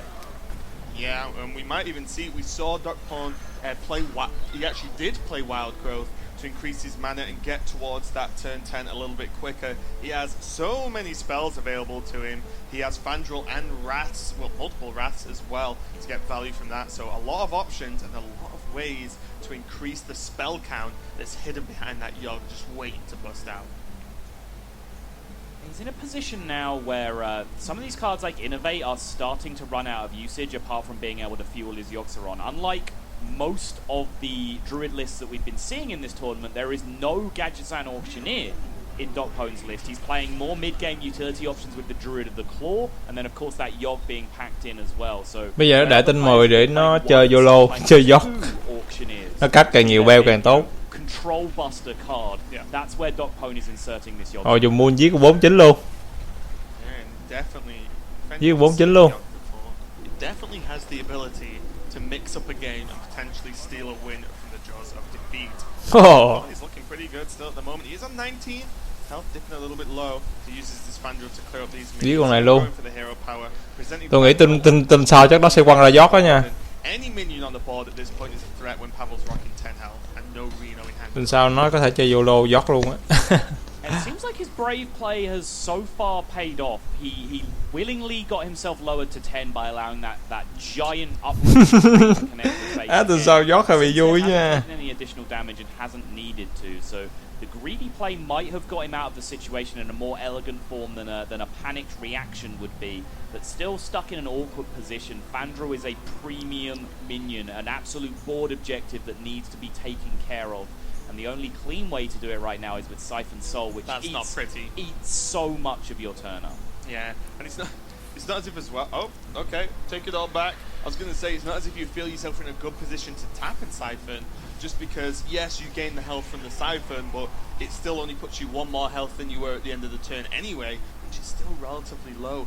Druid of the Claw, a card we haven't really discussed too much, that's in Docpwn's deck, and some other Druids aren't running it. Có ai bấm like video một cái cho nó có động lực không ta?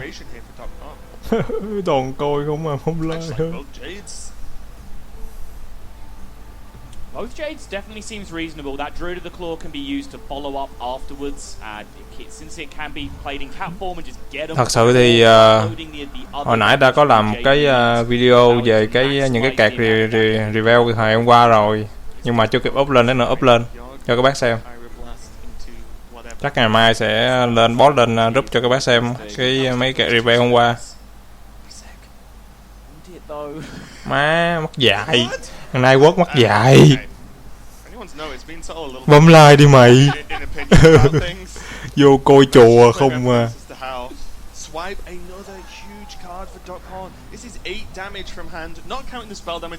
Nói giỡn chứ ai thích ai muốn thì bấm thôi, có đâu. Tôi nói giỡn thôi. Bắn tim thả like đồ. Ai thích thì bấm thôi chứ tôi không ép. Nhiều lúc nói giỡn cho nó vui vậy thôi. Có chuyện để nói thôi. Má thằng kia bấm like 2 lần chắc tao chôn mày quá. Mày bấm số lẻ giùm. Bấm số lẻ giùm, đừng có bấm số chẵn. Bấm số chẵn thì cũng như không. Giống như mày bấm subscribe mà bấm 2 lần thì thôi. Warrap hả? Warrap tôi có chơi The Day. Chứ quật ở Warrap không có chơi. Warrap xây nhà cũng có chơi nữa. Warrap xây nhà hồi xưa chơi dữ lắm á. Hồi xưa chơi xây nhà Warrap dữ lắm á. The Day chơi nhiều mà Dota chơi cũng nhiều. Nói chung game tôi chơi nhiều lắm. Cũng có thể nói tôi là cái thằng nghiện game. Rồi YOLO. Win rồi. Win rồi các bác ơi. Win rồi. Má Doctor YOLO. Hay quá, vỗ tay cho Docpwn solo YOLO các ơi. Hay vậy. Bài lên như thánh. Kinh vãi luôn. Không tin nổi luôn á. Không tin nổi luôn á, bài lên. Ok, lên cái chục like luôn, trời má, cảm ơn các bác. Gửi ngàn nụ hôn. So opening up that kind of potential for damage and to get really ahead has actually been huge. YOLO ghê vãi. Học tập bác này nha. Các bác học tập cái này nha, chơi kiểu mà không còn gì để mất á, chơi YOLO. Game đúng ghê luôn. Không tin nổi luôn. Má Pavel nhìn còn thằng Pavel còn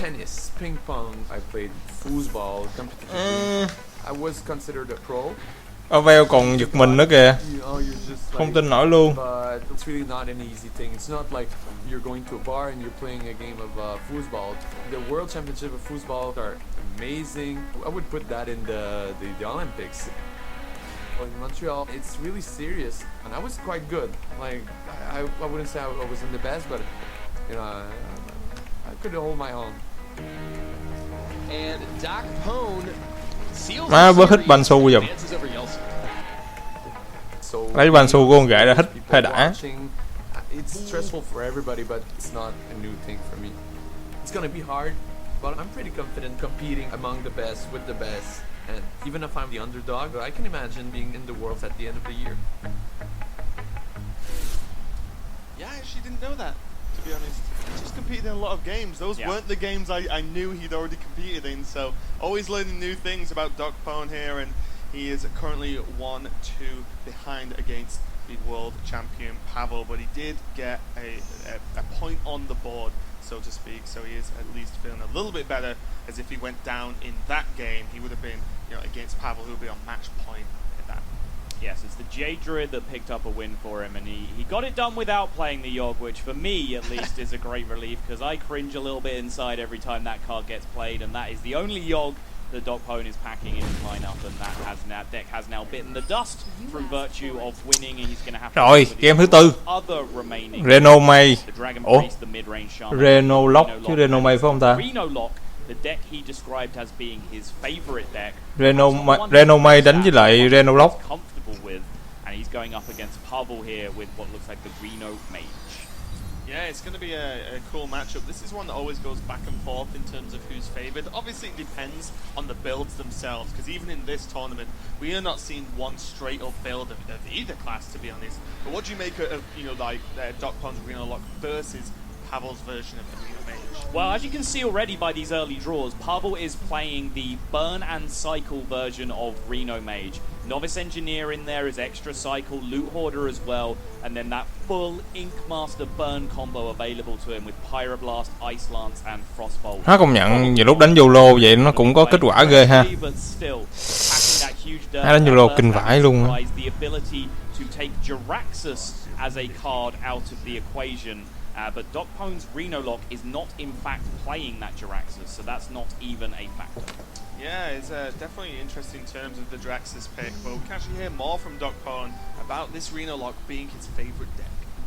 My favorite deck for now is Reno Lock, mostly because I like having a big hand and a lot of possibility to answer your opponent's tactics. Maybe it's not my strongest deck, but it's the one I enjoy the most.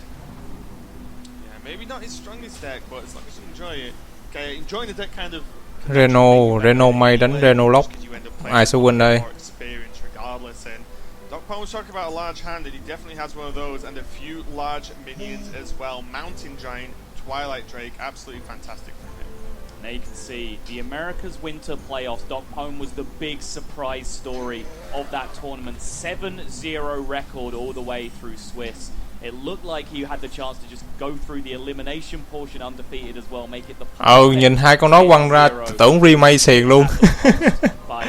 Thiệt luôn á. Gặp mình cũng tưởng là remake chứ nữa đúng không? Nếu là mình cũng nghĩ là remake. Tại vì con 2 mana mà ro một card á là đánh cho nhìn thấy là biết remake. Nhưng mà nó bỏ vô deck luôn.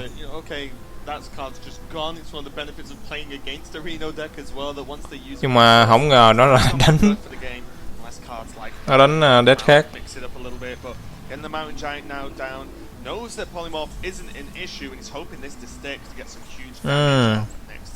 This game is just gonna be fireworks. The threat density. Này kiểu thằng Pavel nó rút đam nè. Enormous. Docpwn already played the Drake. Giant coming down now. Giant Ragnaros in hand, Kazakus in hand. Huge amounts of burst with Leroy and Ôi mấy Senpai bác đừng có already, lo. and now joined by the Cái Faceless. Ungoro là Hunter sẽ trở lại hơi bị ghê luôn á. Tôi đang chờ Hunter trở lại đây. Tại vì cái mùa này đánh lẳng quẩn hình như có mấy cái lát à. Không có thấy lát Hunter nên cũng hơi buồn. Baradin cũng không có. Thích mà đánh hết tất cả các lát luôn á. Thử hết tất cả các lát. Hiện tại thì chúng ta chỉ có 4 lát để chơi thôi. 4 lát để chơi nhiều nhất. Warrior, Saman, Rui với lại Miracle. Rit thì cũng có nhưng mà Rit cái tỷ lệ nó cũng không được cao lắm. Aaron Rit thì cũng nhiều. I mean, the Faceless on the 88 does look tempting, but with all three combo pieces in hand already, mà anh nghĩ cái reward đó mà kết hợp với con Ren Ronbeer, trời ơi má, full dead luôn, 30 lá. Còn gì nói đâu.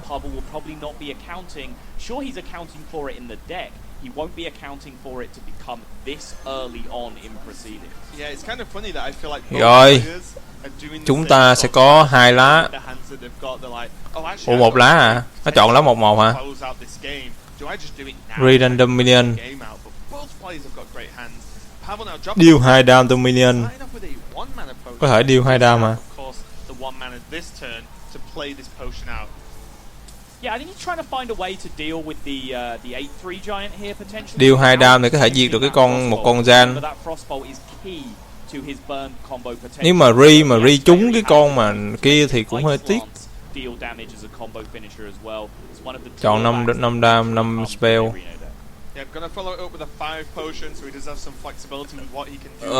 Nó chọn cái gì mình cũng đâu thấy đâu.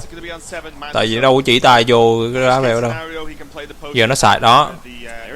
Deal 3 dam. Ro cạc. Rồi vô lô thẳng mặt luôn.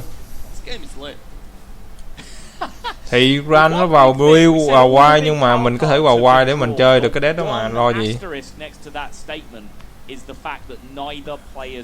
Đúng không?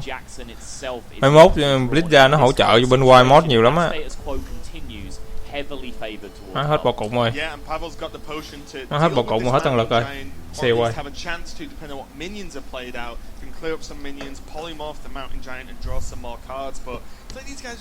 Bởi vậy đó là lý do tại sao con Ran nó vô wide với lại con Sylvanas vô wide vô cái gì đúng không? Biết rồi phải không? Mấy con thánh nhân đó mà còn ở trong standard thì thôi chứ.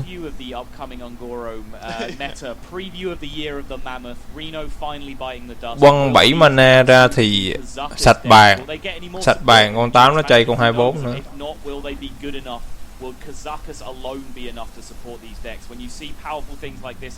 Nhưng mà sẽ ăn thêm đam.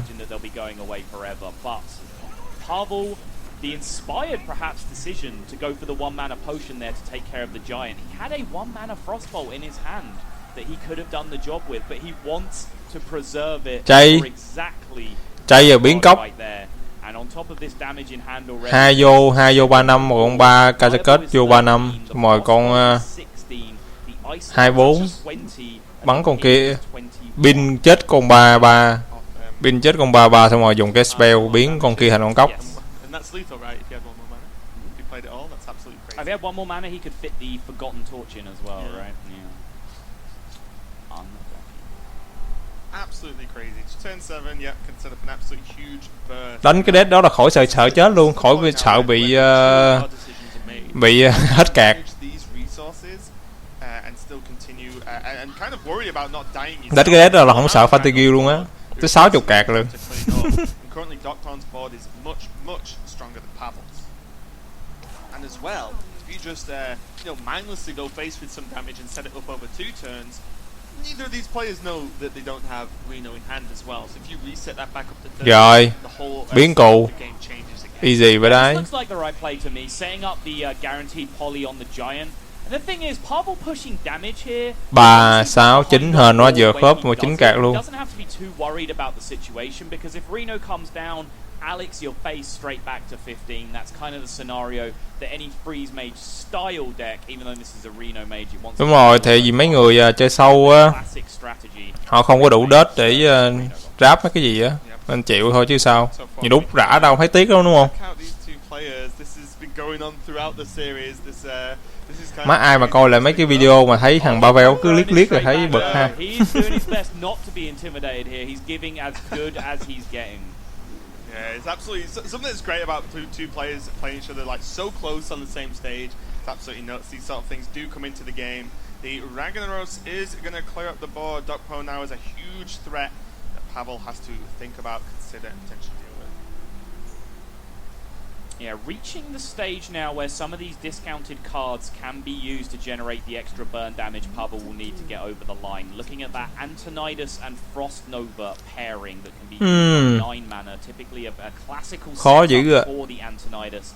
Lessened somewhat now by that rag being in play though, which does not give one solitary damn about your Frost Nova. Thánh quăng cuốn sách nè. Oh. Hai cái luôn. Hai cái làm trai luôn. Slightly inefficient. Slightly. Does Pavel just have the turns right now just to go pure freeze mage style, protect himself behind the ice block and then push Uống out? cà phê. Má anh mới làm lon vào cùng không?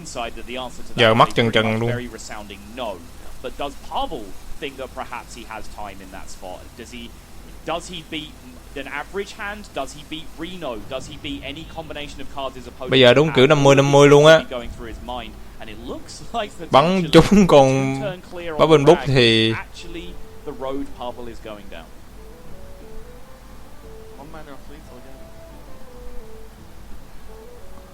Đâu được, cái voi này là voi của cái ấy mà đâu có chết voi mới được. Yep. One mana off again.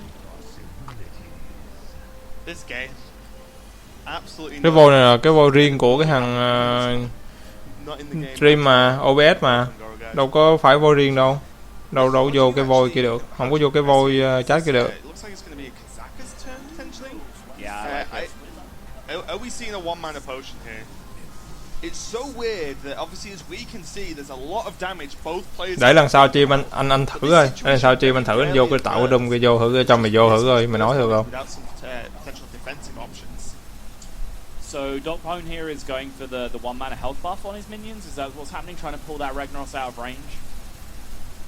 Wasn't 100% sure. We'll check out the potions sooner done. Going for the extremes, a 1 mana and there it is. A 10 mana. Rồi 8 đao nhưng mà.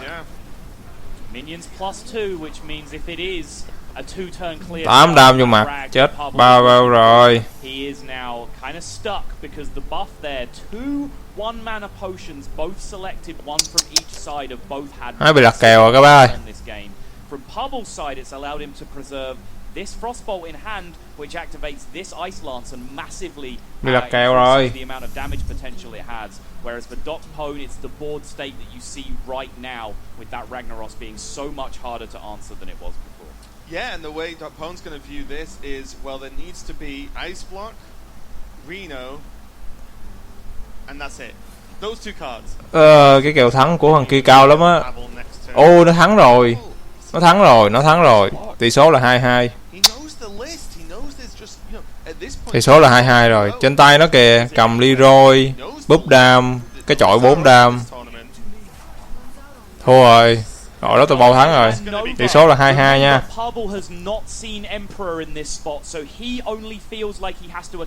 Leroy búp xong rồi đập cái cục kia chọi vô mặt xong đủ lê tha rồi. GG. Nó Pavel đánh ý không? Thua lại kìa. Doc solo. Doc solo quá dữ luôn. Crazy Reno mirrors there. Warlock versus Mage, Docpwn versus Pavel, and he has evened it up. It is 2-2. Docpwn might be on the verge of a comeback here. He might take it all the way. He is looking quite calm, even in the dire situations we saw him earlier in the match. Yeah. He didn't really look too flustered. He's just like, right, okay, this has happened. This is what I need to do. Move on. And you know, he's kept his calm, and we've seen him even throwing some shade at Pavel just as much as he's been doing it to him. So pretty confident overall, I think. Yeah, and I said earlier, this was first and foremost an opportunity for Docpwn. Cái bác nào đang bắt cho Pavel thì rung đùi phải không? Belong in this group with Pavel. He can't hang with him. Pavel is just going to coast through the lower bracket. Docpwn is doing his level best right now to show that he very much does belong here. Yeah, and this is only match 3 of the day. We've got plenty more Hearthstone coming up and an absolutely great match coming up next. Welcome to paradise, the Bahamas. Ngón tay nó là liên quan gì mày? More tales to tell. It's Green Sheep. It's Samuel Zhao. Thằng kia mặc đúng mụn nhiều luôn á. And here are those two players getting ready for their next match. No doubt keeping an eye on what's going on in this series as well. Mặt nó còn mụn nhiều hơn mình hồi xưa nữa. Coming out of this series, but coming up next is going to be Green Sheep versus Samuel Zhao. That's going to be another great one. We saw Green Sheep take an absolutely blitzing win at the back end of yesterday. A quick 4-0 victory. Will he do it the same again? I don't know. Stay tuned to check it out. There you go. I wonder if the Green Sheep fan club will be out in full force again in the audience, but right now I'm sure the relatively local North American contingent is rooting for Docpwn to complete this comeback now after being 0-2, coming back to a 2-2 scoreline against the Rất nhiều nào hai anh phơ giùm. the world champion, the Russian. Hát lên nó dọn bây giờ. Pavel. If anyone knows what it takes to be in the spot Docpwn was and come back from behind, it is that man right there, Pavel. Yeah, an absolute glory for Docpwn if he can get this win here. One, it just advances him through the stage, right? You know, these are all elimination matches we're going to be playing out today, so he advances through the Winter Championships and continues to play, but also being one of the very few players to take a match off the current world champion is a huge deal in itself. We are going to be moving on. This is game 5, and it's going to be the Priest from Docpwn against Pavel's Warlock coming right up. Pavel has the Doomsayer to keep, which is pretty huge. It is. Docpwn does have the opportunity to hold on to a Shadow Word Pain here. It's Trời not kẹt. something that is an auto keep, even Nhạc though the bây giờ. Doomsayer is one of the things that crushes you, because if you keep a Pain in your mulligan, that reduces the amount of power, the amount of stats that you can... 2-2 nha, trận thứ 5 nè. Chúng ta sẽ có Renolock đánh với lại Dragon Bridge. And Pavel can just hit their AoE. Yeah, it's funny, isn't it? It's like, oh, I'll keep the pain in case of the Doomsayer to stop me curving out. If I keep the pain... Má đánh cái E giờ thua á. So it's kind of like, how do you even make that decision? Docpwn's Cứ đừng đùa. he is keeping the pain and has a relatively early curve as well. You actually choose to coin out the double 1-drops. Not too common a play. You'd normally want to coin out the Talon Priest on turn 2, but it would leave the Shadow Word Pain open for him to answer this Doomsayer. Yeah, if you're keeping the Shadow Word Pain here, Má, anh livestream cho mày livestream xem như vậy không có làm được gì, không có làm quét. Đang muốn làm quét của HEARTHSTONE nè, full quét rồi. But now, because Docpwn has chosen not to do that, now he's in this slightly awkward spot where Doomsayer can come down and potentially interrupt his curve as opposed to playing into the curve he decided to keep. Yeah, really interesting choice, and then the way it's worked out now is Pavel, because of only one Twilight Well, he's not bothered to play the Doomsayer this turn. So it's all... Anh vote cho thằng Hàn Quốc mà giờ nó về nước rồi. I'm actually surprised there wasn't a Talon Priest, because then that opens up the potential of the Cleric and the heal for turn 3. Rồi, bị mất rồi. And now this, like you said, this is just going to be a little bit interrupted here. It's kind of awkward. I mean, Docpwn, you kept this card for this very reason. If you're not Shadow Word Paining this Doomsayer, what is that Shadow Word Pain doing in your opening hand? Just chilling. Alright, fair enough. Taking the sides. There we go, Yeah. alright. It's going to be the Shadow Word Pain, and Docpwn still has some good follow-ups. If you look at the rest of his curve, next turn he can coin out the... he can't coin out the operative actually, there's no other dragons at the moment, but he does have... Bị lật lên 2 trận rồi, không sợ mới lạ. Buff these little minions back up a little bit more and start pressuring even more, and Pavel going for the lifetime. Mà anh đủ đớt ráp thằng Golden ra rock rồi á, Bell. Chắc ráp là Golden ra rock để lấy thêm đớt quá. Even though the attack values aren't high, they are getting attacks in, and Pavel is live tapping. Ráp Golden ra rock để lấy thêm 3.200 đớt. Very similar to the game we saw in reverse earlier. Look at those eyes! That was a great shot. They look very similar to the game we saw in reverse earlier, where Pavel was on Dragon Priest and just managed to run Docpwn over. There is one key difference though, and that is the fact that Power Overwhelming and Shadow Flame are in hand in combination for Pavel. That was a luxury that was not afforded to Docpwn. So if he can stabilize here, if he could reach high enough mana to drop Drop Golden Garrosh thì mình sẽ được thêm lời được thêm 1.600 đất. he'll be able to stabilize this board very quickly. Yeah, and this board itself now, you know, the Imp Gang Boss could help. Chắc phải drop Golden Garrosh thôi, hoặc là Golden Sylvanas, một trong hai con. You can create a 5 damage Shadow Flame the next turn. It looks like that's what Pavel's going for. Có chứ. Lợi K6 á. Giờ anh drop Garrosh tới đó nó đền anh 3k2. Golden Garrosh nó đền anh 3k2 xong rồi anh trả con Golden nó đi thì được K6 nữa. Đúng không?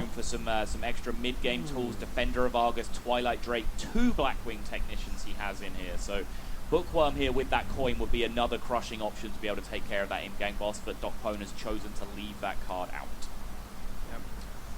This is that's just for the not guaranteed, but much more likely curve. You know, when you play even more 3-drops as well, it's like, yes, I am just gonna mulligan hard. Thì nó có đớt thì ráp, còn không có đớt thì thôi. Bây giờ tiên anh thấy anh ở trong đó anh đủ 3k mấy rồi. Brand going to be pretty nice if this Bookworm, sorry, made me think about Bookworm now. If this this operative actually Gì cảm ơn em. Hôm bữa tao nói rõ ràng rồi, tao nói là mày có đớt thì mày ráp, còn không có thì thôi. Chứ giờ chẳng lẽ mày rã hết mấy con kia để mày ráp con Golden Garrosh cũng vậy thôi. Đúng không? Các bác để ý kìa, sắp thua tiếp kìa. Power Overwhelming and Shadow Flame looks likely can do it just with the Imp attacking into the 2/7 first, then Shadow Flaming the full board away. That leaves him with a hay quá, dọn hết bàn luôn. That he can use to build from. If the follow up from Docpwn here is just big drops, if it's Draconid Pass or if it's Twilight Guardian Pass, something like that, then Siphon Soul can start to gain tempo as well. If there's not a big board development, then cards like Emperor and Sylvanas can just start to dominate in that fashion. So as I mentioned, looked like a similar opening to the last Dragon Priest versus Reno lot we saw, but that Power Overwhelming and Shadow Flame made all the difference. Yeah, and Docpwn here had the opportunity to at least play Brand this turn as well. Not really getting that much extra value, you get +1 attack, which means, yeah, you kill the Sun Fury if it trades. Tính lại gì? Ý là mày tính lại gì? Tính lại gì? Tính lại cái gì? With the chance just ever increasing to draw a dragon every single turn as we go deeper into this game, Docpwn saving the Brand for the Brand into operative for potentially game winning. Sao? Nói đi, nói trên đây luôn đi. Có gì đâu. A 2-4 and go from Docpwn. That's all he was able to develop for six. Ráp ra Golden Garrosh. Tới đó nó đền 3k2 đúng không? Full dead. Đúng không? Rã con đó ra thì không phải đường K6 nữa hả? There are those Blackwing technicians which would have been played unless there's another an issue. Là tổng cộng cái số đớt mày ráp cái con Golden Garrosh á là 3k2 nhưng mà mày được đền là mày rã con đó là được K6 đúng không? Shadower Pains and Shadower Deaths. That's what Pavel is going to be viewing as in his opponent's hand. So when he plays out this Emperor here, Pavel is almost certain this is getting dealt with based on his likely read on his opponent's hand, but it's just too powerful in comparison to his other plays to do anything else. Yeah, not too much of a surprise if we see the power shield come down. Like, Docpwn just needs a dragon. There we go. We can see as the operative is glowing yellow, then it means that dragon is drawn. Twilight Drake, not too bad considering Docpwn at this moment in time does have a relatively large hand size. Yeah, he's getting there. Dùng cái boy xanh giết cả đám luôn. Increase his hand size in the future, which can be very difficult to do for a lot of decks that don't have powerful card draw options. But first and foremost, this Emperor needs to be dealt with, and Docpwn says this is được một cái 6 con thường là sao? Không hiểu hả? Nếu mà trong bài của em á, trong bộ bài của em á, mà cái bộ sưu tập của em á mà nó có Golden, nó có một con Golden với là một con bình thường thì nó sẽ đền theo con Golden, hiểu không? Nó đền theo con Golden.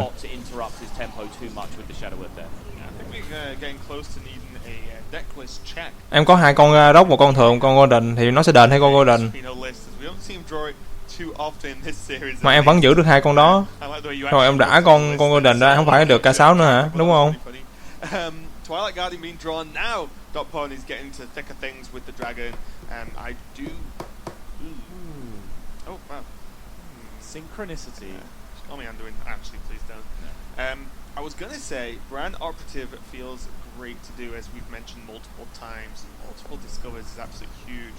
But just Operative into the Shadow of Death seems pretty reasonable. Brand can still get a lot of value later on with the Twilight Drake and the turn after. Nói nãy giờ không hiểu ta. Yeah, it is a big board swing. Drake going to be coming down here though alongside the Shadow of Death, so he views it the other way. He says 4/7's big enough. Giờ nè, nói chú nghe nè. Con Golden. Bây giờ chú đáp, chú được một là chú có trong cộng bao nhiêu? Một con Golden với một con thường đúng không? Thôi thôi gì? Chú hỏi hết đi. Chú hỏi hết mọi người trong đó, trong cái group chat này đi. Có đúng hay sai? Còn bao nhiêu người? Hiện tại có 37 người đang coi đó. Chú hỏi đi.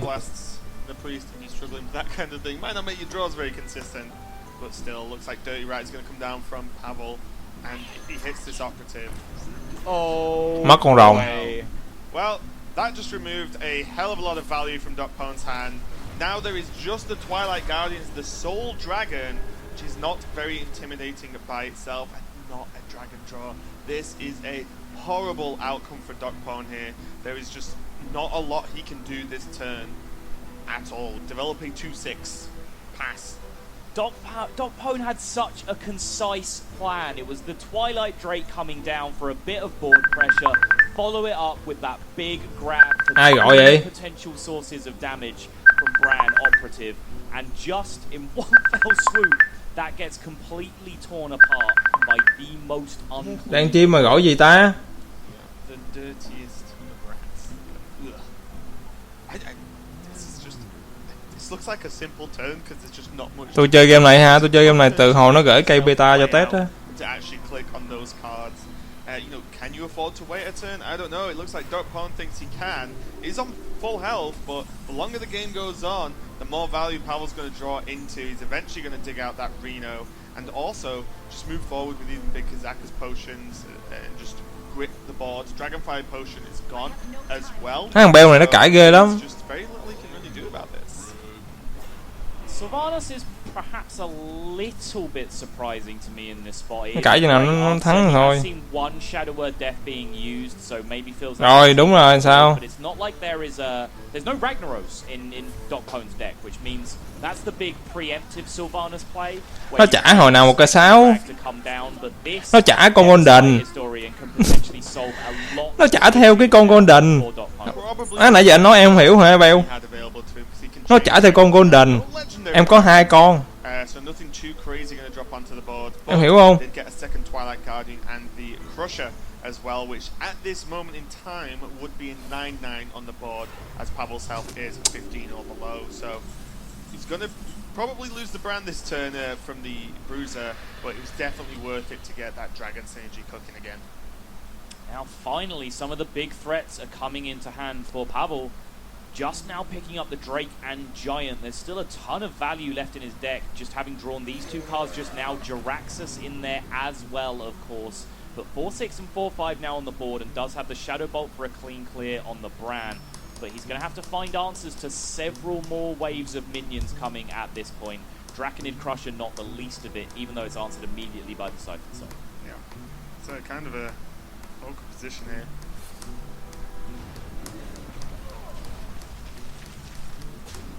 It always feels really bad as the Dragon Priest when you lose the board, your opponent grabs it and then you have to start generating. Thì đó mình sẽ drop con Golden để mà lấy con Golden cho đẹp. Cũng có thể lấy vậy. Nếu mà không có thì thôi. And I feel like if Docpwn could have got Nixia, Ysera potentially, one of the really big dragons out from one of those Nether Spike procs, you can say, okay, this is just one minion. But it allows my opponent to either answer it or I can really jump ahead in the game again. Yeah, I mean, it depends how you look at it. There's an argument to say that this Crusher being played here this eats the Siphon Soul. Any big minion that he dropped can potentially eat the same Siphon Soul. So the other way to look at it is to say he'd look for a dragon that had some immediate impact on the game. So Ysera can potentially get in some burst damage in the form of Awakens or Nightmare. And Nixia would at least fill the board with 1/1s and mitigate the threat of that Siphon Soul taking. Má trận đánh dài dữ ta. So, you know, the fact that the dragon he got was just a big dumb idiot, that's the problem that he ran into. He needed a dragon with an immediate impact. I don't think Crusher's done. Hai trận này đánh đúng lâu luôn á. Not the first mean thing I've said, and probably won't be the last. Nó là giờ không biết bao nhiêu tiếng rồi ta. Bây giờ tôi không biết tôi stream bao nhiêu tiếng luôn rồi đó. Nó nhìn thời gian coi bao nhiêu tiếng rồi. 2 giờ luôn rồi. Má 2 giờ luôn rồi. Vãi cả đai. It is a big deal, but he's also going to run. Vãi cái đai mấy ông à, cái này chắc phải 4 tiếng, 5 tiếng rồi đó. What the fuck? So just picking a card here just to hold in your hand. 4-5 tiếng rồi đó. Maybe an eventuality that comes to fruition. Probably isn't the line I'd be looking at.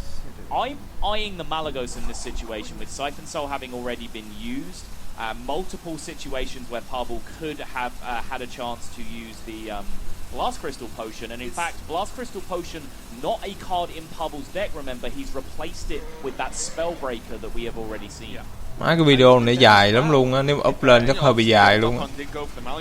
Nên chắc để yên gì luôn quá.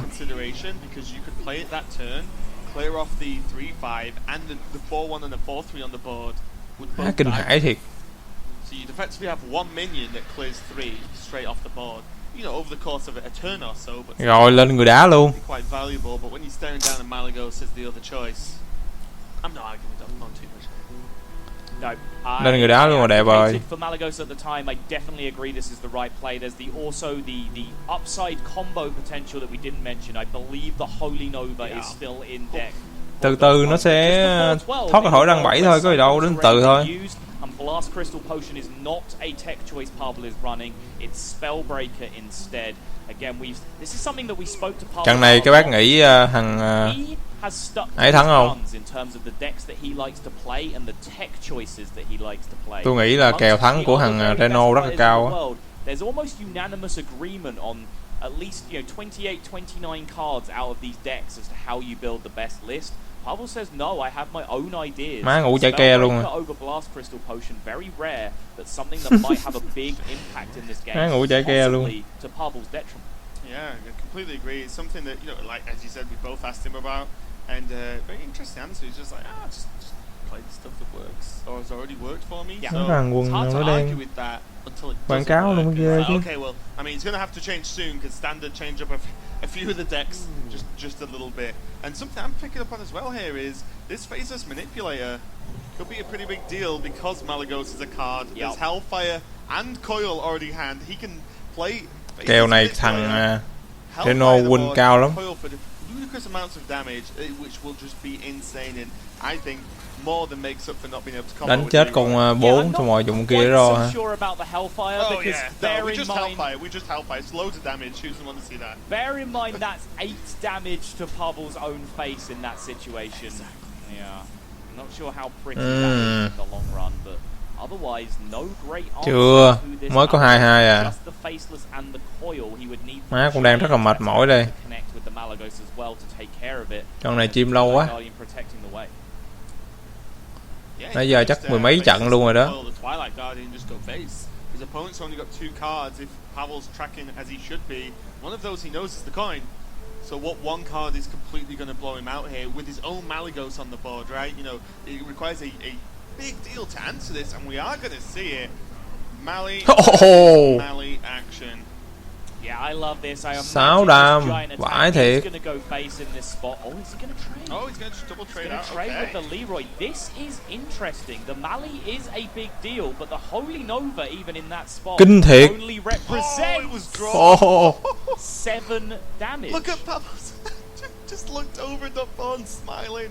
So great. He knows. Oh. Pavel now knows what the far right Má, part liếc of kìa, liếc kìa. hand is Liếc kìa. 100%. Nụ cười tự tin với đấy. About the looks back and forwards and the reactions between these two players for this whole series. Không, để con Marigot sống là 6 đao nhưng mà. Finally got the best of it.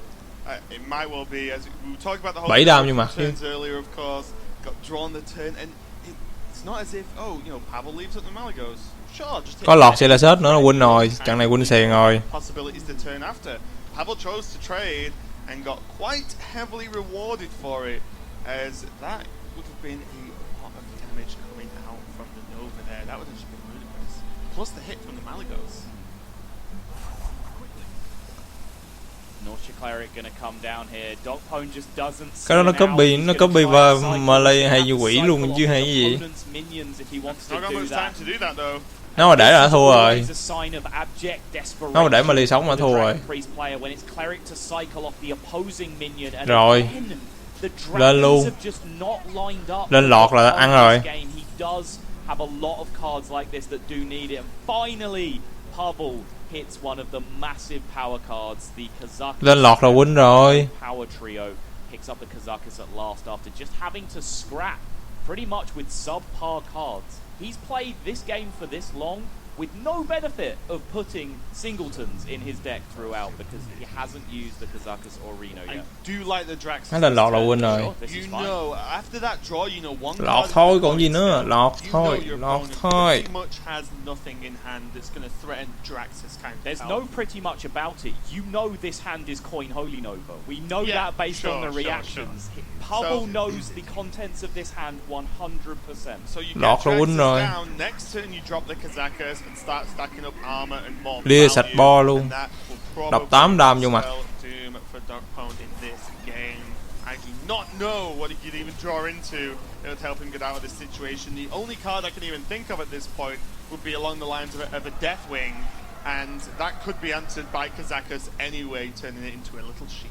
Yeah, not happening. No Deathwing in the deck. Both Nether Spikes used as well, I believe. So, not even an out of that kind. Twilight Whelp now being picked up. He just had to play it on the previous turn. His second Blackwing Technician without activating the stat buff. Now he draws the smallest dragon, the dragon that you often hold on to be an activator. This is what I'm saying when I say that the dragon activations have just not lined lên up. Kazakhstan kìa. He's gone full season. Lên Kazakhstan. Where are my dragons? Ran không rồi Kazakhstan. Kazakhstan time. Kazakhstan win mẹ rồi. Amplified by Malagos is something go that for I the confess I have never 7 ever đam seen kìa. before. That is 7 damage AoE for 1 mana right now. Is he going to go again? I mean, why not? Try and pick up more damage? Pretty much a 10 mana at this point. Yeah, okay. You have bested me. Oh, look. 3-2. Docpwn just looks over at Pavel, gives him a smile and a nod. He's like, okay, that was a ridiculous game of Hearthstone, and Pavel did come out on top. Now going to match point, he's 3-2 up versus Docpwn off the back of some faceless Malagos shenanigans. Rồi trận cuối, trời ơi, win đại đi Pavel ơi. Yeah, what a game, what a series. Đi ngủ nữa. Two great players involved. Docpwn, questions have been asked about him, but he is answering them one by one right now. He's showing that he can hang in the mind games with Pavel. He's tidying up his play piece by piece and starting to pull it all together. But still, Pavel is showing just enough to give him the edge here. Yeah, and just so you're aware, Pavel has just stepped away to just nip to the bathroom. Just needs a little break after that series. They're both going to go together, apparently. They're just gonna together? Oh, wow, really? Hay bác kia sắp có bắt rồi, hơi bị đã nha. But we can check out the reactions and how those players have been interacting outside of the game throughout this series, because it has been absolutely crazy. And this is the moment from the Holy Nova draw that really blew up here. There it is, there we go. So the Holy Nova gets drawn, Docpwn reacts, and that is a knowing smile. If you looked up knowing smile in the dictionary, Quay lại đúng mắc cười luôn á. Chỉnh mặt đúng đểu luôn. Perfect hand read for the rest of the Vậy bạn Pavel đúng mắc cười luôn á. Pavel was able to capitalize on that, knowing exactly ở bên kia cười đểu luôn. Giống như nó đọc trước cái bài của thằng này luôn á. Nó biết thằng này còn thế nào cũng ra Holy Nova. Đúng hại luôn. each other. This series specifically is displaying that a lot, as Pavel likes to do. But how important do you think it is to actually, how much do you think it's actually affecting players in terms of, looks like those? Because Docpwn there seemed to be like, oh, okay, like taking it quite light-hearted. But I imagine it can be quite grim as well to have someone who's beating you be staring at you at the same time. Yeah, it's hard to say. I don't want to read too much into it than is there. You have to ask the players themselves to get the definitive answer. What it does add is a great sense of theatre to the occasion. It's that extra level of entertainment for the people watching. It's that extra level of drama. And Pavel is showing that he's adding these things to his game. Maybe it doesn't give him an advantage as we're making out, but if he's comfortable doing it, on the offhand that he does come up against an opponent that he's able to intimidate, then why not? Yeah, we're going to find out a little bit more about Pavel and his break-taking shenanigans. It's well met. Well met. Hi, my name is Pavel. I'm from Russia and I'm 19 years old. My favorite player is me. For a play tournament, I try not drink too much water, so I will not need. Pavel mới có 19 tuổi hả? In the match. Quá trẻ. Playing in HTC is winning. Not advice you should listen to. Keep hydrated, whether it makes you go to the toilet often or not. It just didn't work anyway. He's clearly gone to the bathroom. Try harder, Pavel.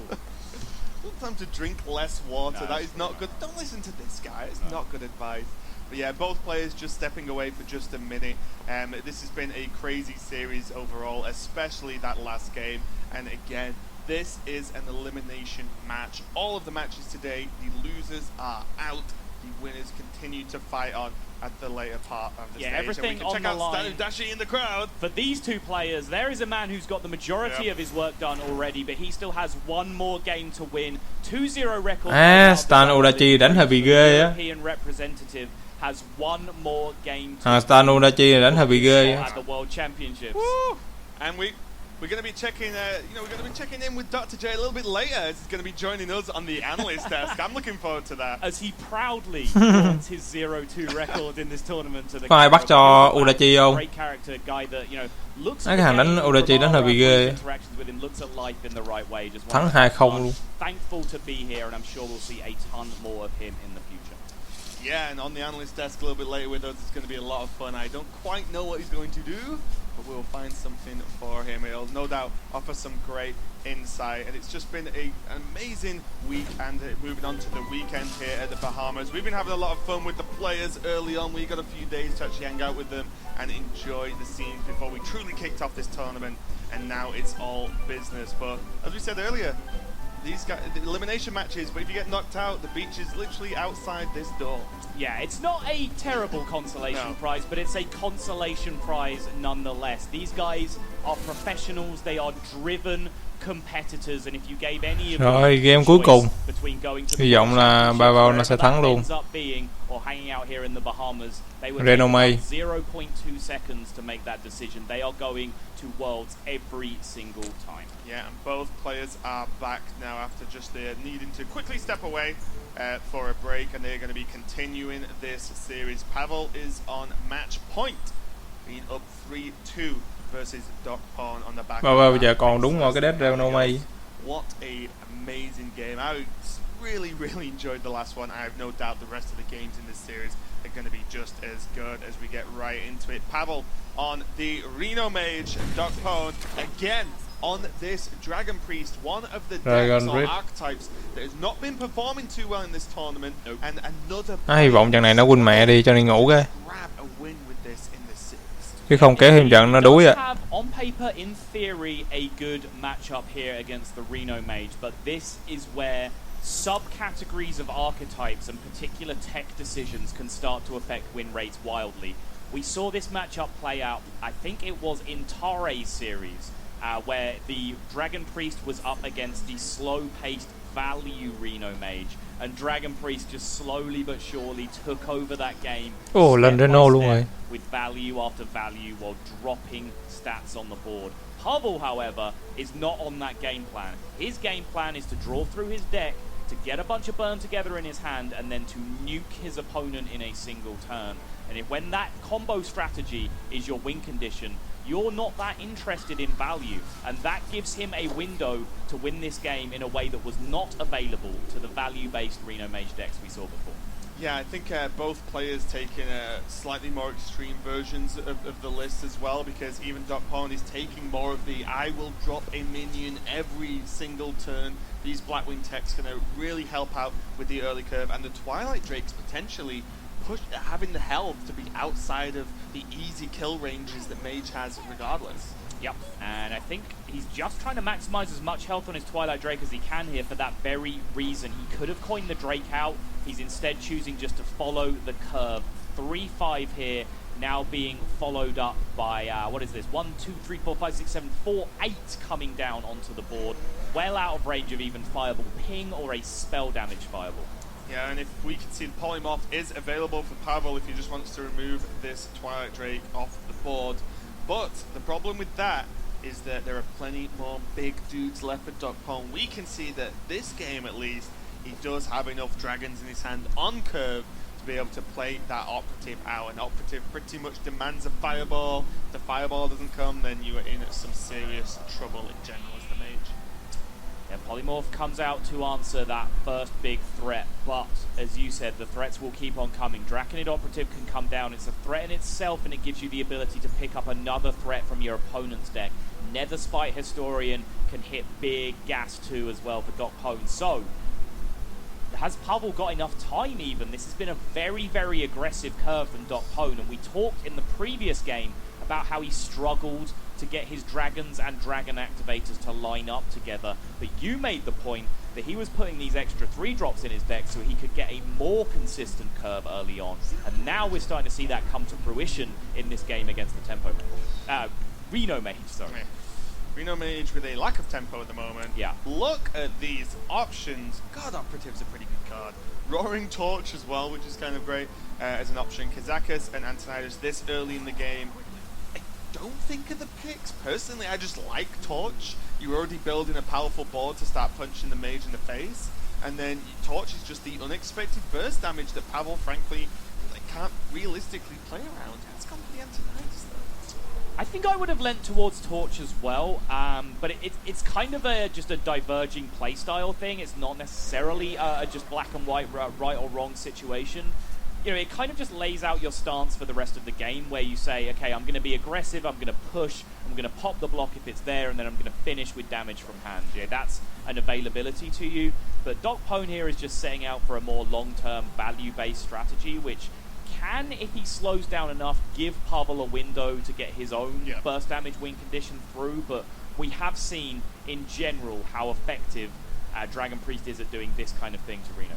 Yeah, we are moving up to the potential power turns from Pavel, though. We've seen this, I think, in every multiple series that we've cast, at least. The Inkmaster Solia into the Firelands portal, although just not lining quite up too nicely without the spell damage to the Operative. It's simply just a powerful play onto the board. Remove a minion off the board, play a 5/5 plus an additional 5-drop, which can be pretty impressive in itself. Kèo này để dưới cơ. Historian going to be the drop here for Docpwn, and he will be looking just for big gas, and that is actually a tougher call than I think Docpwn made it look there. Draconid Operative, of course, always an amazing pick, but Onyxia, just as a massive late game threat, was very, very strong there as well. But look at this board state now. The Solia swing turn, usually so powerful, is just not even anywhere near good enough against this board state. No, it's kind of crazy. Pavel's just going to have to go for the 10-mana potion into Polymorph all, and although it looks like it's a few turns away, there is a card Điều called đậm, Solia transform that all allows you to minions play a into spell sleep, for free regardless ship of its kìa. cost. The transform all minions into 1/1 sheep in brackets wearing trousers is Cái này an để tinh option sao thì được. if he really wants to. The deal 6 to all is 6 đằng thì also không chết an con option rồng. as well, but I normally would be afraid of more health buffs coming out from the priest that might completely make that choice to not completely, but to Nghĩ là transform all minions into ship.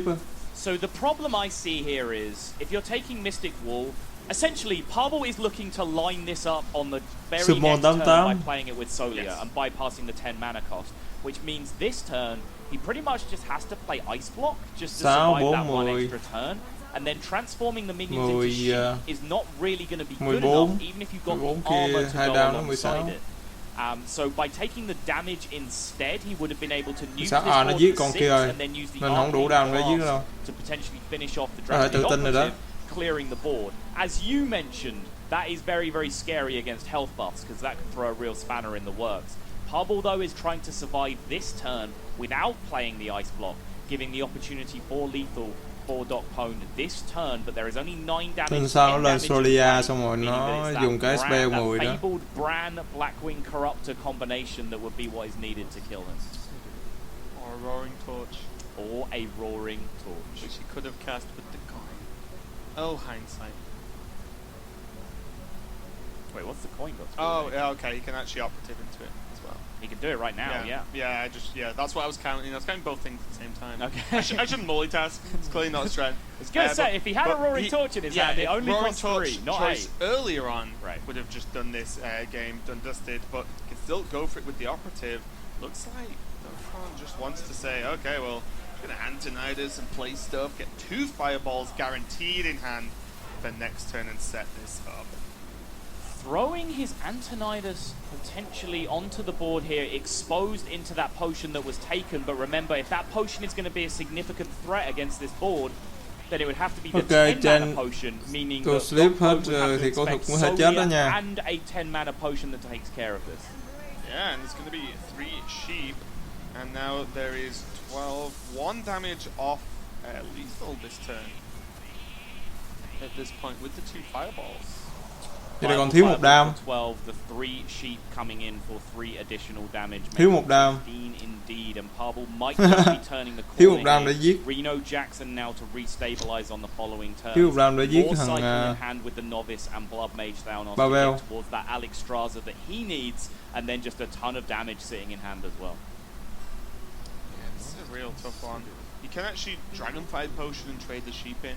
Not in that order, of course, this turn just to clear the board, but that only means that he can develop a Wimmer's Agent, so nothing too threatening. He kind of needs to develop a minion onto the board that isn't threatening enough for Pavel to feel that he needs to Reno, but the odds of Pavel not Renoing or ice blocking next turn are probably very, very, very slim at this point.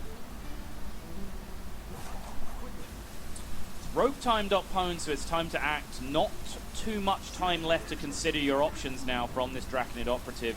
There is Antonidas again. We can just go back to the well one more time. That is the 2nd time in as many days that we have seen 2 Archmage Antonidas discovered in the same game by a Dragon Priest player. No Dragon Priests. Yeah. You crazy kids. Play with your own damn cards, Anduin. Or Randy. Có thể nó chưa lên Reno gấp, nó không lên Reno vội đâu. Nó lên cái siêu xong rồi nó đập chết con 5-6. Tôi nghĩ là vậy.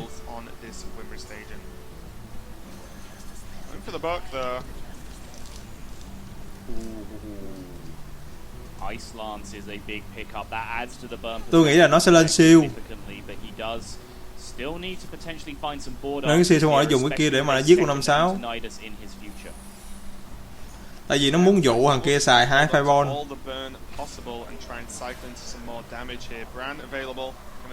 Thằng này vẫn chưa biết ai win đâu. Okay, how many more spells can I cast with Antonidas this turn? And actually get away with one. If you wanted to cast the Shadowword Pain, but they'll be casting Shadowword Pain on a 1/1 just to get an additional fireball. But that's 18 damage from hand over the course of multiple turns for Docpwn if he does. Yeah, you can see Pavel has cycled a little, but on the card counters on the right-hand side of the screen, still only just under half of his deck remaining, which means his chances of hitting a big Alex Straza or Emperor Thaurissan or any of these tools into big game-ending damage is actually very, very slim. Does not have too many turns to play with here. His block will go down very soon, if not this turn, and then Reno Jackson will only buy him so much time against all this aggression that Docpwn has available to him. Nó định làm cho này mắc siêu. Very, very tough for Pavel here, I think. Fireball one, number 1 goes through. That is a clean pop of the ice block. But is Docpwn now going to choose to expend resources to deal with this board state, which will help him beat the likelihood of the Reno Jackson coming out here? Pavel has played like a man who has had Reno in this situation. It seems like he has been playing to that Reno out. So no surprise that Docpwn is respecting it very heavily here. Yeah, and I think Docpwn Reno ra chắc rồi. out there just to keep everything clean. He has a second Antonidas, so he can develop more fireballs later on.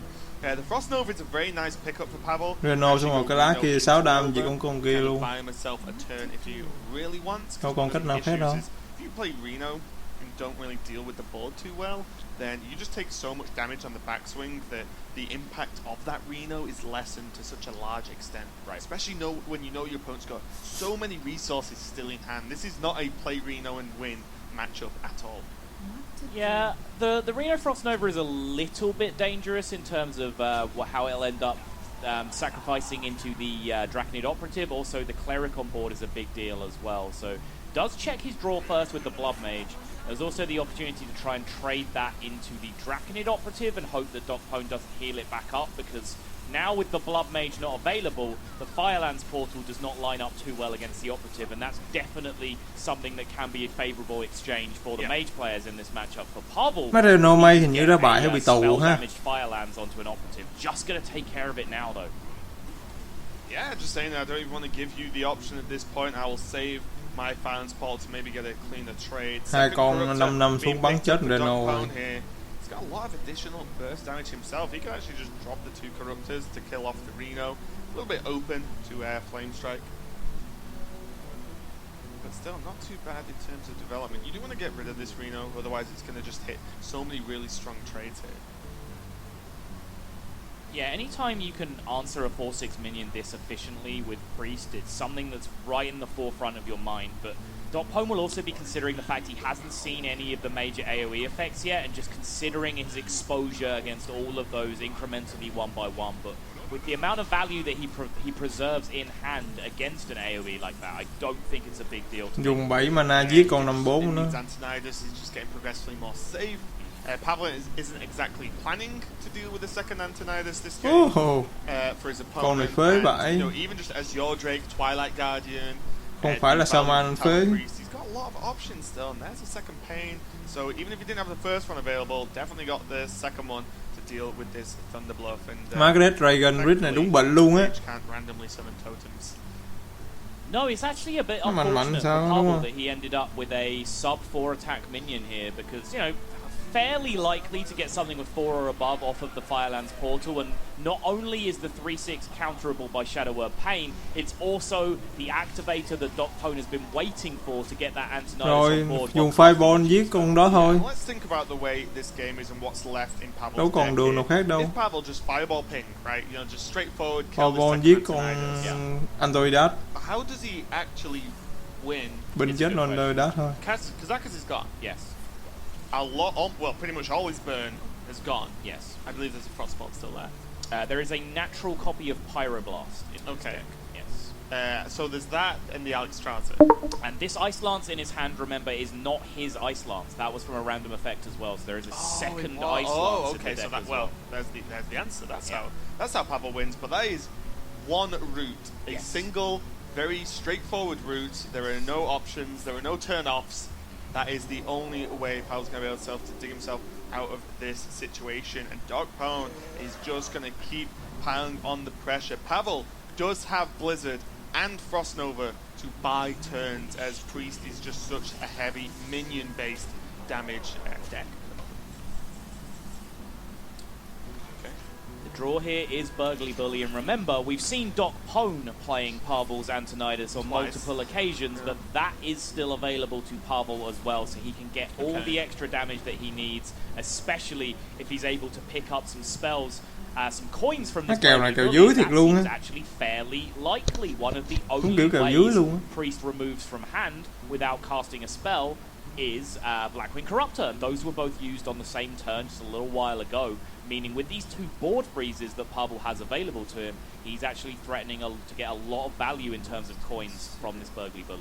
Yeah, both players on 9 cards apiece at this point still left in the deck, so everything is even in terms of speed in which they have drawn through the deck, and, you know, I feel like this is such a close and potentially last game of this series. If Pavel can go straight into, you know, nó cầm kèo này kèo đúng kèo dưới của thằng Dragon Rid luôn. Cards can actually line up maybe well enough to win the game, but they have to line up almost perfectly at this point. Yeah, there's a serious question mark step that you're missing there somewhere along the line, because he doesn't have those turns available to him while leaving this board around. There has to be some sort of solution to resolve this board state before he can start that chain of events happening, because his ice block is already gone, his Reno is already gone. This flame strike alone is not good enough to clear the board. Even bây giờ nó dùng đóng băng với lại cái kia để mà nó dọn bớt đam. Is not good enough to clear this board. Đóng băng với kia với lại cái bình 3 mana để dọn để làm bớt máu là một con 6-7 mà sao chết được. Into potentially Flame Strike, Bulk Potion next turn, and hope Docpwn can't continue to just play onto the board here and just keep rớt cái bình nữa. Chứ tuần sau để lỡ nó Holy Nova sao đúng không? At this point, I don't see another way out for Pavel. This ping has to go onto the Azure Drake, right? This is the minion he cannot clear if it gets rehealed. Now, that's a rather suspect ping, right? But the first thing it makes you think of is, okay, he's setting my multiple minions to 4. So maybe it's just Flame Strike that I'm worried about. Can I just commit into this? Nó bứt được 2 con rồng nữa. Can you go that next level deeper? Nó bứt đúng 2 con rồng kia nữa thì coi như bá luôn rồi, còn gì nữa. Flame Strike combination that's coming up.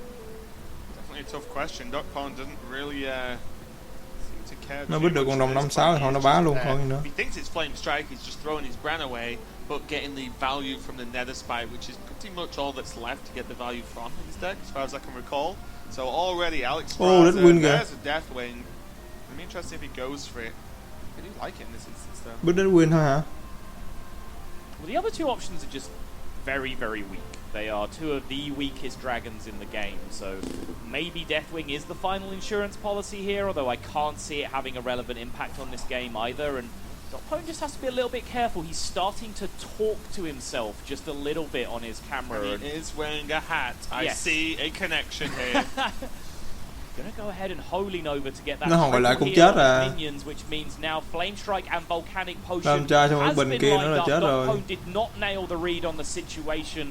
Pavel maybe has found himself a window here. Yeah, and there's Pyroblast. There is only 7 cards left in the deck. Needs to be Alexstrasza. Cái bài kèo đúng kèo dưới luôn á. And there needs to be some more damage as well. So this is going to be a tough one because Dở lên con rồng nó khè vô mặt thằng này 15 máu, thằng này cũng xanh. 12 on the book. Chả có đường nào để đánh.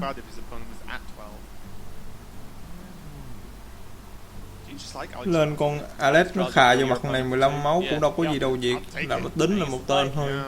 Nothing else puts anywhere near the kind of pressure this does. You've seen so much hard removal from Pavel in this game. Can he answer an 8-8? And again, well, he can. We can see oh my god, there's Alexstrasza as well. He's piecing together the puzzle, but is it going to be enough? He can Pyroblast his opponent's Alexstrasza, but that is just such a removal of damage. Cái Pyroblast vô con Alex thì nó không thể nào giết được thằng không giết được thằng ấy đâu, không giết thằng Rit đâu. Cái kèo này thua nhiều lắm. Bại ra đúng xấu luôn. The Alex just definitely gets removed the next turn. You're giving weird niche lethal outs to your opponent, and you're also there's just no single card that gets through just the 2 natural healing back up to 17 that Docpwn has available to him. There's no one card that finishes the game. Không mà chơi lèo. Khà cho mặt thằng kia luôn. It's Pyro. It's Pyro the 8-8. This is the play. Your win condition now is Archmage Antonidas. This is just the only way it makes sense. Yeah, so Alexstrasza Ice Lance, you know, your Alexstrasza will die, but it stops the return swing at least. Hình như thằng Pavel này đánh không có duyên với lại cái death. But if you were ever going to Pyroblast, you may as well không có duyên với cái death này. So that decision is very small outcome that ra bài xấu quá. There's a second Ice Lance. So does Alex just have to come down this turn now? Well, here's a factor. I mean, there's nothing else to do, which means that we'll probably end up seeing an Alexstrasza this turn. But there is a factor when you're playing Priest, where you want to reduce the gap between Alexstrasza you and kill you to as fewer turns as possible. because each turn you wait, there is an incremental life gain coming back from the priest, so you give them more time to escape your range. You don't want to, against priest, be pushing in a situation where you're relying on top decks. You want to have your plan all laid out, then just go 1, 2, 3 punch as quick as you can. Yeah. So the counter question to that is, does Pavel have too much time to hang around here? Which the answer to that is probably no. But being this deep in the game and having not seen a single Shadow of Death come out either, it means that he has no hope of this 8-8 really sticking to the board. So it's a very, very tricky situation for Pavel to navigate. Yeah, I mean, Alexstrasza may as well read just 9 mana, put your opponent to 15, and that's it. And no minion. Eat 3 of their mana. Yeah, sure. Because the minion won't matter too much at this point. And Pavel, he's going to wait. I mean, I think the reasoning I explained is exactly what's going through Pavel's head here. He knows he needs to make sure the gap is as small as possible. But Tony number 3 is coming. Unlucky. So this is very important, though, because this gives Doc some information as to what's not in Pavel's hand. So then he can help it start, piece together what is. There's 3 out of the 5 cards. He knows that he did see Antonidas a couple of times, of course, but it's not to say he hasn't drawn it yet. So he can start piece together what is available and that with the knowledge that Pavel just pinged last turn on full mana, maybe he can get some guesses as to what's there. You can see continuing to talk to himself now. He is just trying to solve this game as best he can. He's receiving almost complete information about the game state right now. In fact, there's 5 cards left in the deck. He's Pavel này hình như nó không có duyên với cái deck này. Start to build almost a complete picture of how this game is progressing. Yeah, this game, you said it was probably going to be a long one, as this is generally how the match Thôi giờ ra ET làm gì trời? Đúng hãm luôn á. Much longer as the players are getting to the ends of the decks. And this is looking like road's end for Pavel very soon in this particular matchup. Má bên kia đánh rít chắc kẹo quá. Struggled valiantly to find himself a win condition in this matchup, but just hasn't been able to put it together. Docpwn looking like he is going to finish this game out in the very, very near future. That Ice Lance now just to preserve his own health total, just that 1 turn longer, but that now yet again is even more burn being taken away from Pavel's combo kill. Yeah, Antonidas being this low in the deck is becoming a huge problem for Pavel, as we said it straight, right at the beginning, playing a burnout pretty much. Pavel thua mẹ rồi. Kill off the priest after the Alexstrasza, and the Antonidas fireballs are a huge deal in that. And Antonidas just not being drawn means Pavel hasn't had all the tools. Pavel giờ có nước xài con rồng bên mình thôi chứ sao? Yeah, to actually make this happen. Still doesn't have the Antonidas, so it's going to have to be an Alexstrasza to sell. Xài con rồng lên mình, rồi mà bỏ con kia lên để có thể ro thêm card. Yeah, that seems to be a dùng con để con kia lên hay ro thêm card. march to fatigue if he goes down that line. See if Pavel can find anything more creative here, but I'm not seeing it. He is just going to stick this out. He's already pointed that at his own face on 2 occasions now, just bailing out at the last second, but now does commit to the line. This is the best of a bad bunch of plays available to Pavel. He knows after the 4-0 sweep of Yolsik, making it look like this was going to be an easy road through the lower bracket, Docpwn has shown up and said, no such thing, my friend. You might be the world champion, but my experience can help me get into a position where I can challenge you and make my name against one of the very best in Hearthstone. Yeah, and Docpwn has pretty much still got answers in his hand for every single possible outcome here that Pavel can even give him. Now even Talon Priest kèo đánh đúng lâu luôn á. These minions out of any kind of damage range. Not that I think there's any real Nó giờ chắc 20-30 phút rồi đó. Outside of the Antonidas fireballs. And he's still just got the Deathwing for emergency situations. The most important factor, of course, is that Docpwn is still on 30 health. There's a long way to go once you Alexstrasza yourself in this matchup. Docpwn now just considering his options now, because there is one way and one way alone that he loses this matchup, and that's the next threat that comes out, sticking to the board over the long term and just somehow digging Pavel out of this with infinite fireballs. So just a small concern about whether he needed to use that Shadow of Death in that situation. There was actually an opportunity on the previous turn. He could have killed the Emperor using Dragonfire Potion and preserved both deaths in his hand to line up against those remaining 2 threats, as finally Tony shows up Giờ to the mới ra party thằng in the class Antoidas, he's supposed làm to cái be gì playing trời. in, having already made 2 cameos in the class Thua that mẹ just rồi. steals everyone else's stuff. Imagine Pavel just pulls out 4 Sorcerer's Apprentice out of nowhere. 3 điều rồi. Get him! Chain fireballs for days. Well, we can see Pavel is going to just try and draw through his deck. Cabal Courier. It's going to be a last-ditch attempt. He's got the coin for a 1-mana play that can save him in this game. And that is not going to be it. And Docpwn is taking the current world champion to the final game in this series. Đánh luôn trận tới trận cuối cùng luôn, kinh thiệt cơ chứ. From going down 0-2 to Pavel, he has evened everything up at 3-3. We are going to the game 7. Yeah, huge road back from Docpwn. People counted him out. I'm going to be honest, I was amongst them. I thought he was dead and I knew buried he could do it. when he was at 0-2. Easy for you to say now, but definitely kinh hãi thiệt. nothing easy about this performance from Docpwn. He is scrapping away. The veteran Hết of trận này là phải đi ngủ competitive thôi. gaming in general is finding a way back into Thôi, the chắc series. sao mà anh Straight up đánh với 3 lại games to Renault 3 mày. now against the world champion.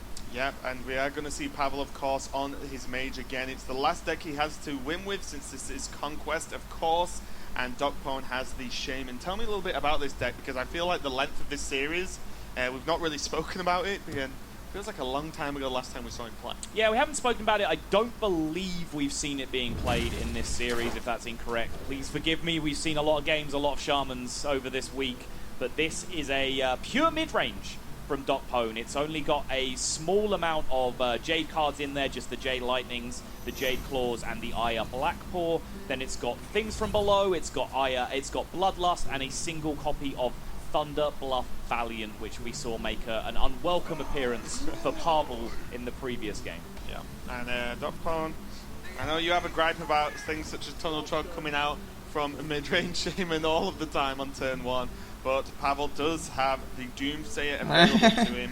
Giờ này mà chưa xong cái này Beo ơi. No great answers really. Well, there are answers. Má đéo tin được luôn, đánh trận nãy đúng lâu luôn á. Không tin nổi luôn á. Trời ơi, đánh một game mà gần 20-30 phút. Má bởi vậy hỏi sao đánh nó tốn thời gian kinh hoàng. It's a big commitment for sure. Exactly. Má cái này còn hơn câu đá banh nữa.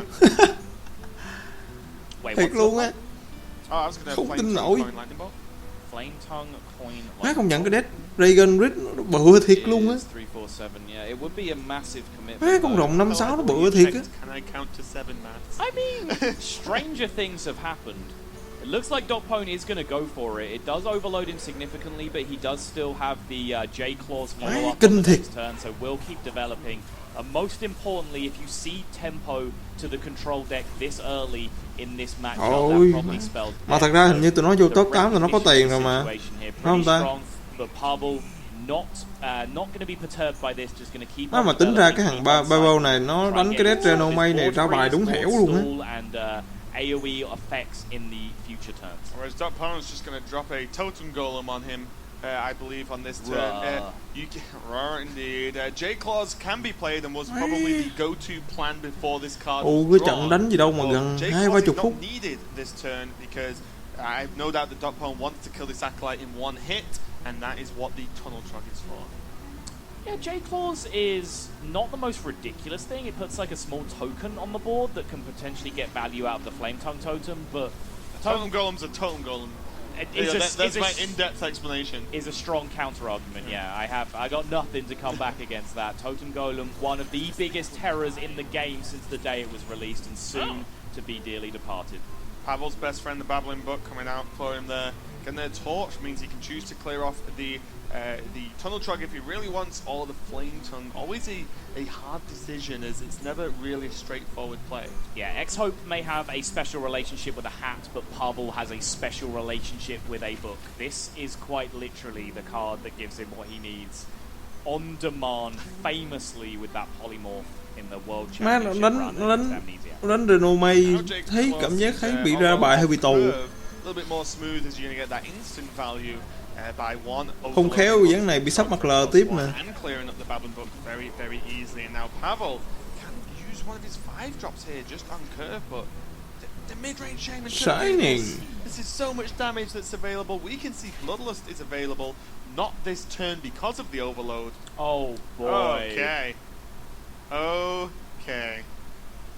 This is getting serious. This is what mid-range Shaman will do to you if it just manages to Nó bại hàng bên kia ra đẹp quá. Bây giờ nó mà lên con Thiên Rơm Below á nha, How does this deck nó manage cứ to phay do vô this mặt with thôi. such consistency? Shaman. That's how. Thiên Rơm Below nó cứ phay vô mặt thôi. Tin sao nó hú đàm lên nữa. Hơi bị đau. Nó có thể thắng ván này hơi bị nhanh đó nha. Nó lên Thiên Rơm Below xong rồi nó cứ phay vô mặt. Cái tên sao nó hú đàm. Mà nó không dám làm liều đâu, tại vì tụi nó nghĩ là thằng tụi nó nghĩ là cái mây nó nhiều lá giòn bạc của nó không dám làm liều đâu. Hú đam lên kìa, 59 với lại 3 18 đam, trời ơi thiếu một đam, thiếu một đam, má đen vậy ta. Ủa hồi nãy mà nó phải vô mặt là nó win rồi đó.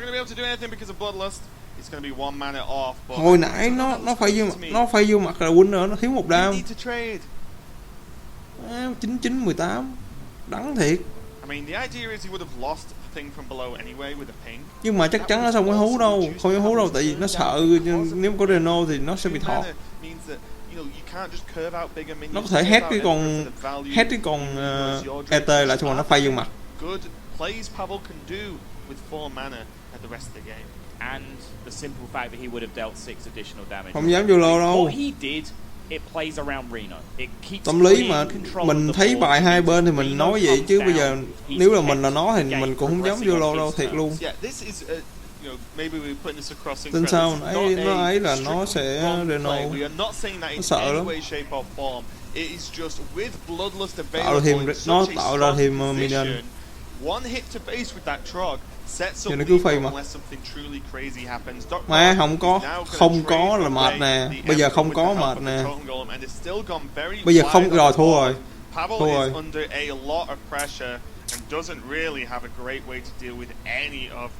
Thiệt luôn ha.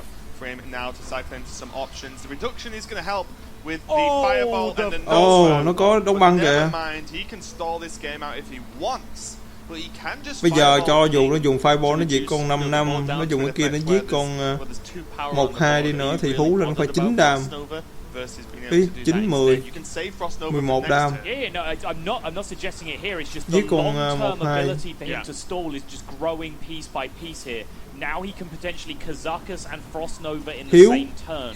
Thiếu 1 đam. Ôi, win rồi. Win rồi. Win rồi. Tạm biệt Pavel các bác nha. Tạm biệt Pavel. Tạm biệt Pavel. Tạm biệt Bắc. Ra bài quá đẹp luôn.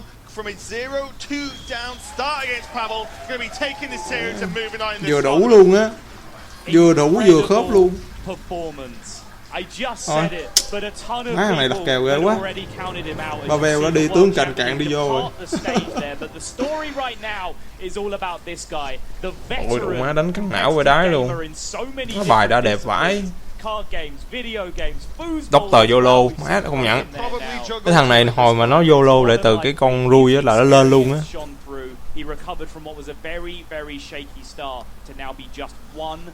Thôi, chào các bác, đi ngủ. Rồi khi nào đánh giải tiếp thì tôi sẽ livestream tiếp cho các bác xem. Các bác nhớ bấm like, share và subscribe ủng hộ tôi nha. Chào các bác và chúc các bác ngủ ngon. Mai tôi sẽ re-up lại cái video này. Mệt quá đi.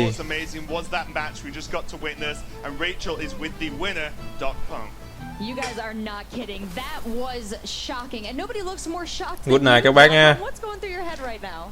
Well, to be honest, I'm a bit shaken up. I was praying for that top deck.